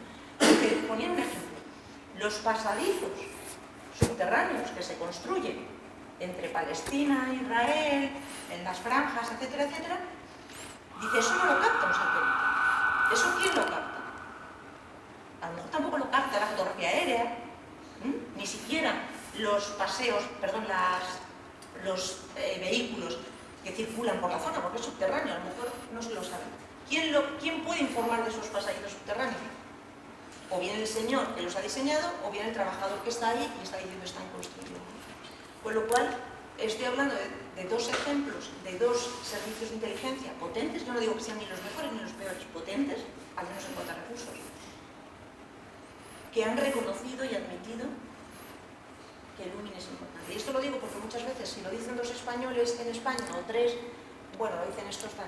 Si lo dicen de fuera, como somos hispano-españoles, que dice un colega mío, que tiene mucha gracia, si lo dicen de fuera, ya impresiona más. Cuidado, que lo dice Estados Unidos, lo dice Pero fíjate, hay un detalle que remarca un poco la importancia de lo que ha dicho Ana, con un ejemplo en el que seguro que no hemos pensado muchos, ¿no? Ucrania, para llevar adelante esta guerra, junto con sus aliados, como bien dice el general, sobre todo Estados Unidos y el Reino Unido son los que más están actuando, ha tenido que llevar una guerra paralela, y es que era un país infiltrado por los rusos, y ha tenido que llevar sus servicios, han tenido que realizar una labor de limpieza de esos puestos fundamentales dentro de la administración. ¿Y qué eran todos esos puestos para los rusos? Fuentes humanas, que iban a permitirles ganar esta guerra de calle. Esos son los errores que han cometido. Y se les han adelantado limpiándolos, y hemos visto la detención de todo tipo de personajes, ¿no? Bueno, pues eso es el valor de las fuentes humanas. Bueno, en relación a esto último, recordemos que en los primeros días de combates en Kiev combatían personas vestidas de paisano por ambas partes. Sí, sí. Eso, de hecho, uno de los éxitos de Ucrania en este caso, y que coadyuvó al fracaso de, como decía antes, la intención inicial de Rusia, entre otras, era el control del aeropuerto de Kiev para hacer una gran operación aeromóvil que acabara controlando la capital, ¿no? que era el centro de gravedad que se perseguía. Y eso falló, entre otras cosas, porque la quinta columna rusa estaba perfectamente identificada, y cometieron el acierto de tenerla identificada y esperar el momento oportuno. Y entonces esos combates entre personas vestidas de paisano obviamente eran combates entre... operaciones de limpieza. Bueno, antes de empezar con el turno de preguntas, por si alguien del público quiere intervenir, yo os voy a pedir casi un acto de valentía. Ahora que se habla tanto de que si estamos a las puertas de la tercera guerra mundial, que ya estaríamos hablando de una guerra nuclear, porque ya esto de la bayoneta y tal, pues parece que a lo mejor ya no sería esta bueno, no sabemos. Nuclear y bayoneta, no sabemos. Yo os quería sumar a lo de antes. Vosotros, ¿cuál es la probabilidad, el índice de probabilidad que veis que esto pueda ocurrir? Una tercera... La tercera guerra mundial. Hombre, todos deseamos que no sea así, ¿no? Y esperemos que no sea así, pero hay muchos factores de desestabilización que son muy preocupantes. Perdonad que sea un poco original, pero yo vuelvo a mi libro, ¿no? Yo creo que una vez que se estabilice, porque el conflicto lamentablemente en Ucrania no se va a solucionar, se va en todo caso a estabilizar o a gestionar de alguna manera, pero también lo había mencionado, ¿no? Si Putin se hartaba de decir que la nación ucraniana no existía, pues él la ha creado, él ha contribuido enormemente, como también decía Inga en su momento, a crear la nación ucraniana, y se ha creado además sobre la base del enfrentamiento con Rusia. Ahora mismo la sociedad ucraniana, lógicamente, ve a Rusia como lo que es, como el gran adversario que la ha invadido y que la está destrozando. Porque lo que está haciendo Rusia ahora, al principio se decía, no, cuando el teatro de no sé dónde, no, es que ahí había un puesto de mando, no, el hospital tal, no, es que se equivocaron porque al lado había un puesto de mando. Ahora es evidente que Rusia está machacando concienzudamente las infraestructuras ucranianas, ya no hay disimulo alguno, ¿no? Por lo tanto, este conflicto, independientemente de que los dos grandes padrinos fuercen la situación y se llegue a algún tipo de acuerdo o de estabilización, será eso, será una estabilización, pero el conflicto es de larga duración, ¿no? Pero en cualquier caso, yo me vuelvo al Asia-Pacífico, y en Asia-Pacífico están sucediendo cosas muy preocupantes. Estamos viendo lo que está pasando con Corea del Norte, que claro, que no tiene sitio en los telediarios, entre la información del tiempo, que son 15 minutos, la de deportes, que son otros 15, y la de nuestras cositas, que son otros no sé cuántos, pues para la información internacional queda la conexión de minuto y medio con el corresponsal en Ucrania y nada más, ¿no? Y lamentablemente la situación internacional meritaría muchísima más atención por parte de cualquier sociedad madura que se preocupara de su futuro, ¿no? Y entonces estamos viendo, como digo, me voy a aquella región, el tema de Corea, estamos viendo cambios tectónicos, como se dice ahora también, tú has dicho paradigma, nos falta resiliencia, tenemos que meterlo antes de que acabemos, ¿no? El cambio tectónico en la postura de Japón, desde el punto de vista de seguridad militar, cada vez son más patentes las opiniones de que hay que cambiar la constitución del Japón, que como sabéis determina que las Fuerzas Armadas del Japón son fuerzas de defensa, que no tal. Estamos viendo las tensiones en el estrecho de Taiwán, estamos viendo incidentes reales, periódicos y frecuentes entre formaciones o aéreas o navales de Estados Unidos fundamentalmente y de China o incluso a veces de Rusia, que en cualquier momento se nos pueden ir de la mano, y entonces la probabilidad de un conflicto yo la veo elevada. El único punto de esperanza es una frase que también repetimos mucho, es que el estrecho de Taiwán, que es el que separa China continental de Taiwán, el estrecho de Taiwán es muy poco estrecho, es muy ancho, y eso es un factor, y si alguna lección habrá aprendido China de la guerra en Ucrania es que no se empieza una guerra para perderla o para enquistarla, ¿no? Y quizá por ahí venga un rayito de esperanza, ¿no? Pero las retóricas son muy confrontacionales, tanto las de Xi Jinping en el 20 Congreso como la de Biden, que todos pensábamos que Biden era un punto y aparte con la administración Trump, pero en este sentido no solo no lo es, sino que ha habido manifestaciones de Biden que son mucho más duras en relación a Taiwán, me refiero, de las de cualquiera de sus predecesores. Esa ambigüedad estratégica calculada que venían manteniendo los Estados Unidos en relación al estatus de Taiwán, pues a veces el presidente Biden, en algunas de sus intervenciones periódicamente disruptivas, por no llamarla de otra manera, de ambiguas no tienen nada, ¿no? Entonces, cuando la dinámica es tan confrontacional, es muy difícil hacer un giro de 180 grados para ir a un escenario internacional colaborativo, ¿no? Y ahora mismo yo en el horizonte no lo veo. No quiere decir esto que haya una tercera guerra mundial, o al menos que sea de naturaleza nuclear y de mass destruction, como decíamos durante la Guerra Fría. Pero los ingredientes para el conflicto a mí me parecen que están sobradamente en la receta. Es una pregunta muy difícil. Claro, supongo que es que si fuera fácil, pues la tendrían que responder otros, como suele decirse, ¿no? Pero yo creo que un conflicto mundial, una tercera guerra mundial, es probable que ocurra. Yo quiero pensar, al contrario del general, lo siento, tenía que llevarme la contraria en algo, para que iba se a parecer, note. claro. Bueno, pues yo creo que la probabilidad de una tercera guerra mundial es baja, pero sí que creo que hay muchos puntos, ahí sí que coincido, donde puede despertar una chispa que tenga repercusiones, pero quizá más regionales que globales. Esa es mi opinión. Efectivamente, Asia-Pacífico es un punto caliente en cuanto a conflictividad se refiere, pero es que tenemos Golfo Pérsico, es que tenemos a nuestro amigo Irán, Turquía, que es un país al que hay que mirar, pero muy de cerca. Perdón. Bueno, decía eso, que a Turquía hay que mirarlo muy de cerca, porque no solamente geográficamente, sino por las políticas que están desarrollando, va a ser, o ya es, lo pasa de una manera, pues a lo turco, un actor muy importante, no tan secundario como nos podemos creer, pero mi opinión es que como consecuencia del conflicto, de la ocupación de Ucrania, una escalada a la Tercera Guerra Mundial, pienso que la probabilidad es lo que sume. Espero no equivocarme. Pues en mi opinión, creo que no llegaremos, espero primero que no llegaremos a la Tercera Guerra Mundial.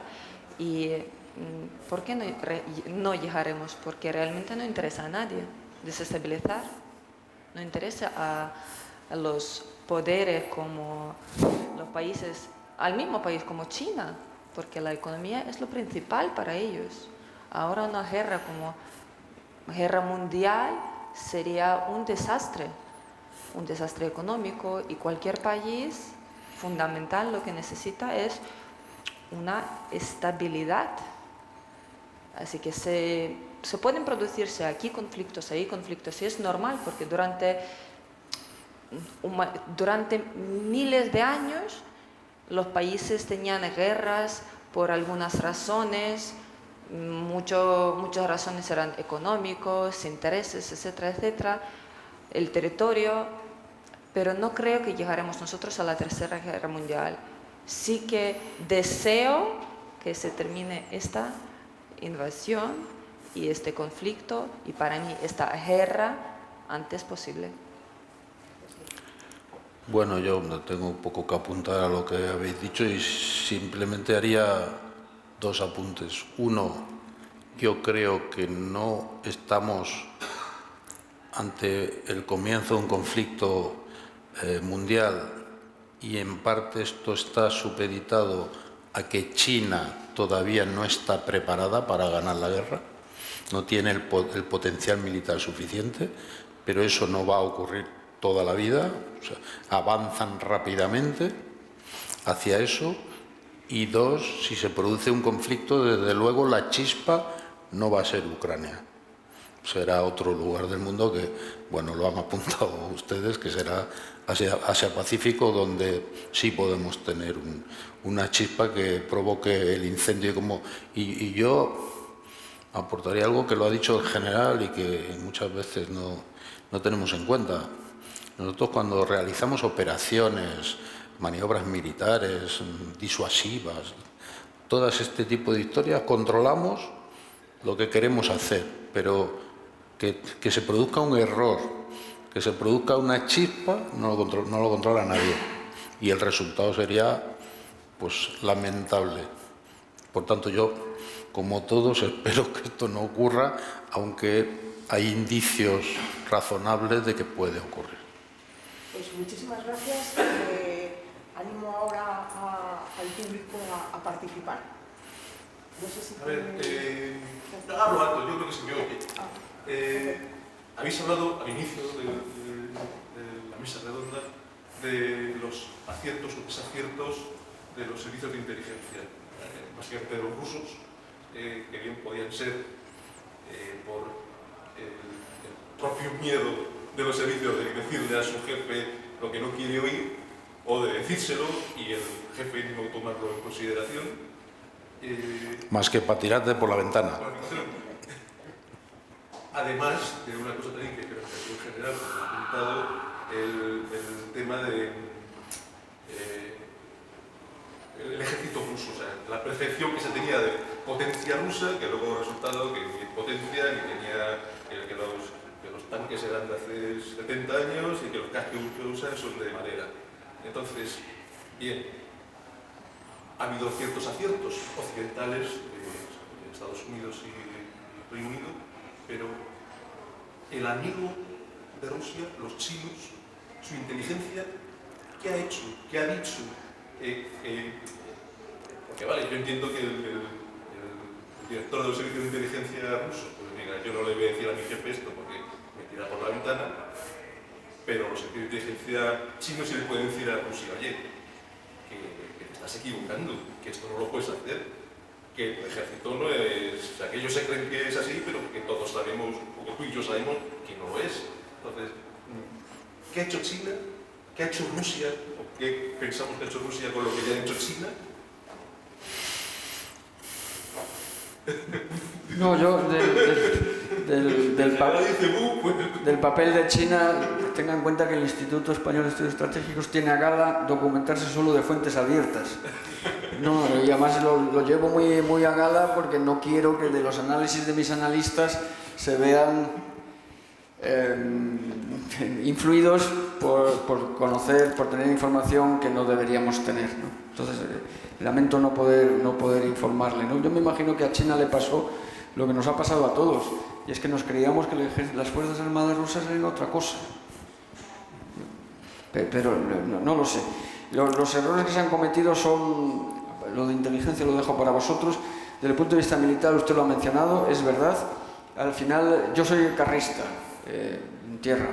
y sigo mucho el tema de la actualidad de carros de combate, como se pueden imaginar, ¿no? Y yo estaba acostumbrado a analizar todos los desfiles de la Plaza Roja, todos los años, la aparición del famoso carro de combate Armata, el T-14, que iba a ser la madre de todos los carros de combate y una tecnología punta y tal. Y como usted ha dicho, lo que ha aparecido en Ucrania, lo más moderno es el T-90, que no es sino una evolución de la tecnología del T-72, lo del número hace alusión a la década en la que fueron implementados. Es que estamos hablando de una tecnología de los años 60, que por mucho que la tunees, pues al final un 600, por muchos millones que le pongas, nunca será un Ferrari, ¿no? Entonces yo quiero creer, pero es una opinión, ¿eh? No tengo información, quiero creer que los chinos han comprado la misma moto errónea que hemos comprado todos de las Fuerzas Armadas rusas. Corrupción, una falta de liderazgo tremendo. En la guerra moderna, precisamente por la complejidad de la que venimos hablando durante toda la mañana, es fundamental que los escalones más bajos tengan gran iniciativa. Yo siempre suelo poner el ejemplo de que cuando un cabo español de la Brigada 11, que es la mejor brigada de España, como tú sabes, está patrullando la Blue Line entre Israel y el Líbano y se ve envuelto en un incidente, no puede llamar a Nueva York al secretario general de Naciones Unidas a preguntarle ¿qué hago? Ni siquiera a su jefe en Nakura o en Marjayum. Tiene que reaccionar, tiene que tener iniciativa. Para eso hace falta que nuestros combatientes al más bajo nivel tengan una gran formación y una gran iniciativa. Y eso está prohibido en Rusia, e Inga nos lo puede decir con mucho más conocimiento de causa. Que yo capitán, teniente o sargento, que yo tome una iniciativa, bajo ningún concepto. Entonces esa falta de liderazgo, esa falta de preparación, tanto técnica como moral, esa logística hueca, como hemos comprobado, esa corrupción generalizada, todo eso explica en parte la fatal ejecución de las operaciones.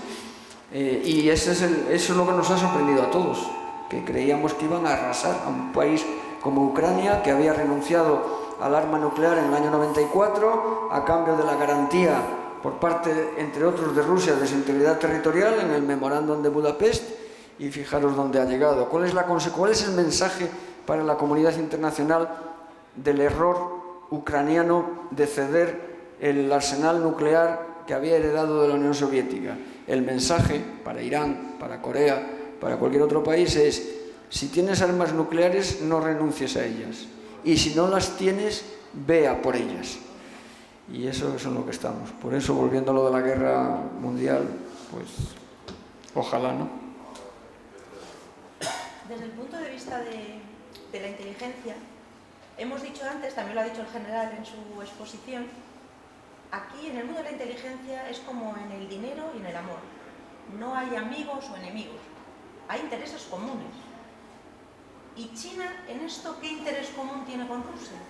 China habrá producido su inteligencia, como no puede ser de otra manera, para sus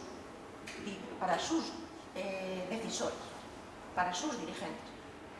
Lo habrá compartido con Rusia en el momento en que Rusia les haya pedido, cosa que yo no sé si se ha producido, pero tengo mis serias dudas, esa colaboración en cuanto a inteligencia. Porque claro, dos colaboran si uno pide colaborar y el otro está dispuesto a dar, pero si tú no pides, probablemente, o sea, los chinos yo pienso que no se van a meter en un problema si no son invitados a participar en esa colaboración, con lo cual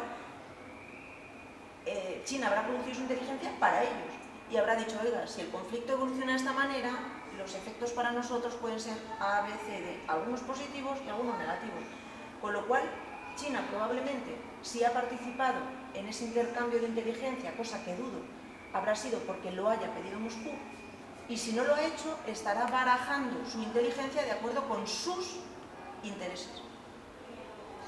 Anteriormente Jorge ha mencionado que China es una potencia económica. Es cierto, pues para ella era muy interesante valorar cómo está preparada Rusia y cómo están preparados los Estados Unidos. Así que yo creo que China utilizó esto porque nunca se posicionó de lado abiertamente a cara de los demás. Es obvio que China y Estados Unidos utilizan Rusia y Ucrania el conflicto para debilitar por un lado a Rusia, porque ni a China ni a Estados Unidos realmente no interesa lo que está pasando en Ucrania, si está muriendo la gente, ¿vale? Hacen negocios seguramente y otras cosas, pero lo que quiero decir yo, que China nunca ha dicho abiertamente que yo soy del lado de Rusia. Puede ser que actuó de tal modo que, vale, no voy a participar no voy a votar, no voy a poner mi nombre. Abiertamente nunca ha sido que, pero nosotros sí que sabemos quién está detrás de quién.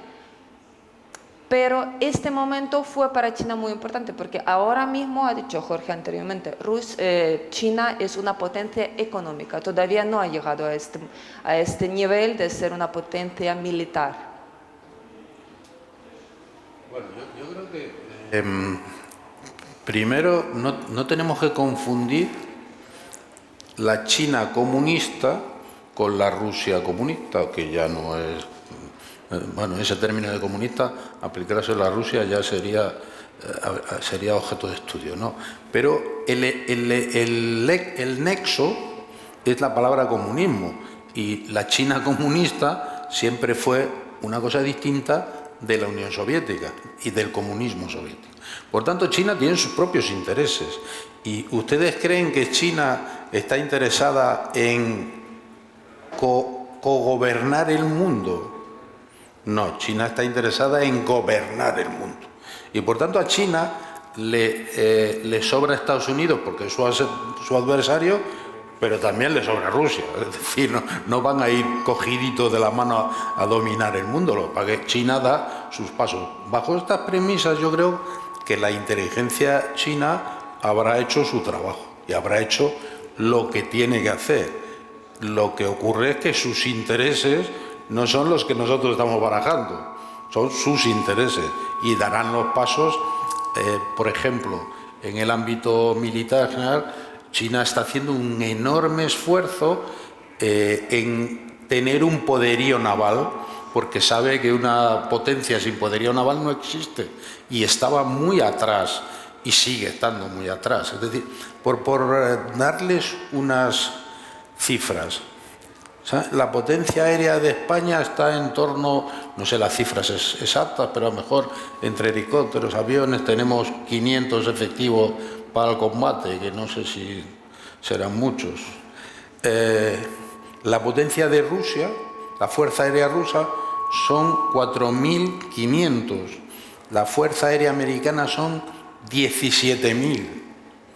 Esa es la diferencia. Entonces, China tiene todavía que dar pasos para convertirse en una potencia que dé miedo, y hablamos siempre del plano convencional. Si ponemos las armas nucleares ya da miedo hoy, claro, y Rusia también, pero partimos de la premisa de que el arma nuclear, cuando decías va a haber una guerra nuclear, yo desde luego espero que no, porque además, bueno, por su pura definición, la guerra nuclear es la que no gana nadie, la pierden todos.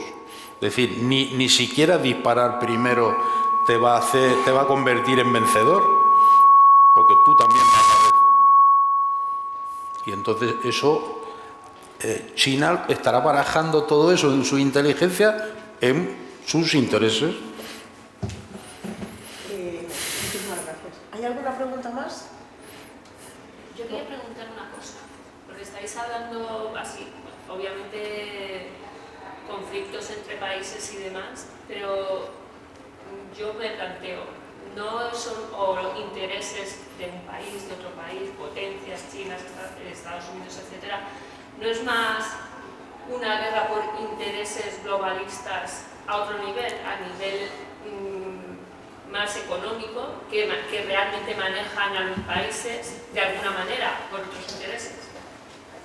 Lo de la guerra económica podríamos hablar largo y tendido, sí, pero podemos hablar me refiero, otro día. Sí, no, me refiero que esto es solamente algo más, que obviamente hay unos intereses. Nunca actualmente se había esperado una guerra convencional como las que existieron en el pasado, y aquí están, y había industrias y intereses en que se siguieran fabricando cierto tipo de armas, y no existe una guerra convencional. ¿Para qué quiero un tanque?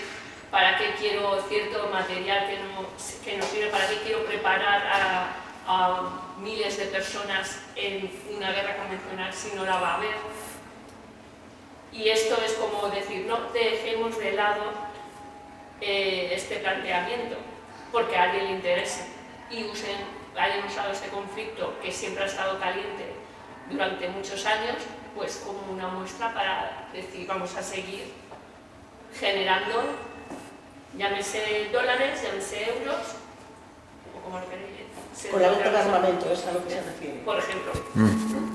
Yo solamente voy a tratar de responder de una manera muy rápida, y aunque como ha dicho Virginia, esto del origen del conflicto de Ucrania y su dimensión, por no decir consideración, como guerra económica, daría para varias jornadas y además mucho más largas, ¿no? Pero como digo, yo lo único que quiero decir es que cuando hablamos de intereses nacionales de cada uno de los países o estados que pudieran tener algo que ver, es decir, todos, en el conflicto, porque somos ya todos muy globales, en esos intereses nacionales están incluidos los intereses económicos. ¿Por qué? Porque el poder económico de un país es lo que en última instancia le va a dar seguridad y estabilidad. Con lo cual, intereses nacionales no solamente es la defensa del territorio, la guerra en sentido tradicional, etcétera, no. Intereses nacionales también son intereses económicos. Sí, obviamente el económico es lo que prima, por eso mismo, pero como el interés económico a día de hoy no es el interés de una sola nación, por eso la lucha. Es decir, o sea, por eso mismo, en realidad es eso. Pues gracias. Muchísimas gracias por el apunte. Estamos ya fuera de hora, no sé si alguien quiere decir algo más para terminar. No, por contestar la última intervención de la señora, la conflictividad en el siglo XXI es multifacética o polifacética, como queramos llamar. Es económica, es sobre todo tecnológica. Ahí están los vetos cruzados entre Estados Unidos y China. Acuérdense el tema del 5G, de Huawei. Ahora está el tema de los chips. El otro día leía que las exportaciones de neveras, de frigoríficos, de Armenia a Rusia se han multiplicado por 7 en el último año. Se ve que hace calor en Rusia, que necesitan más neveras. No, es porque necesitan extraer los chips, fíjense qué tontería, de una nevera o de una lavadora para suplir el corte del suministro de chips que antes venía del occidente. No olviden ustedes que un carro de combate ruso funciona gracias a tecnología occidental, tanto software como hardware, o sea, chips y software, concretamente de Siemens. Entonces, la guerra tecnológica, desde mi punto de vista, además va a ser está siendo ya la más relevante, pero cuando Rusia invade Ucrania no es para demostrar que siguen haciendo falta carros de combate.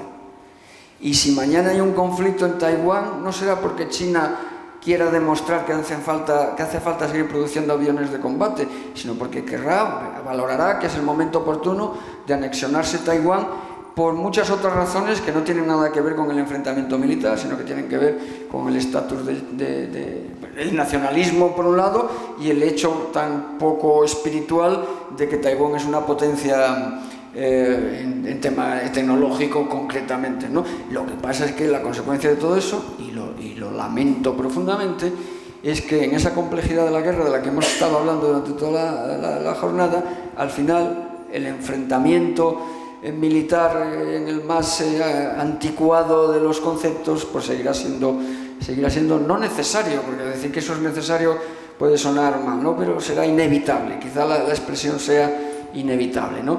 Y nuestras Fuerzas Armadas pues tendrán que reaccionar, y de hecho están reaccionando, o estamos reaccionando, porque nos hemos dado cuenta de que, y hemos hecho bien, nos habíamos diseñado para un escenario que no era el que es ahora. Nos habíamos diseñado para un escenario posconflicto siglo XX, los dividendos de la paz, y pensar, como decíamos, que la guerra en el corazón de Ucrania ya no era factible, y hemos visto como lamentablemente es así, y hemos visto como países tan poco sospechosos de belicosidad como Finlandia y Suecia están apretando todo lo que pueden para ingresar en la Alianza Atlántica, mejor hoy que mañana. Hemos visto como Dinamarca se reintegra a la política común de seguridad y defensa de la Unión Europea, y hemos visto como Alemania ha hecho ese Zeitenwende que está tan de moda, con ese cambio giro copernicano, también faltaba la expresión esa. Para la resiliencia. Para la resiliencia.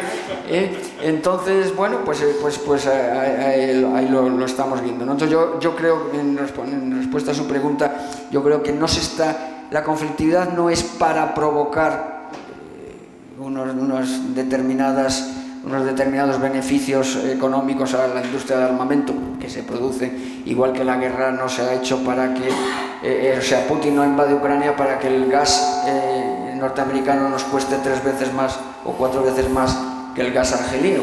Les viene de maravilla, como mencionabas tú durante la charla, en eso salen ganando. Pero yo en ese sentido soy un poquitín menos conspiranoico y creo que al final los acontecimientos se van sucediendo con una lógica que al final se acaba explicando. Yo creo que la conflictividad no es el objetivo para buscar algo, sino que es el resultado de la tensión mundial. Genera la conflictividad. Bueno, pues ya estamos en la hora. Muchísimas gracias, general. Ana, ¿Ya hemos acabado? Ya hemos acabado. Ina, Jorge y sobre todo muchas gracias a ustedes por todo su interés. Así que buenos días.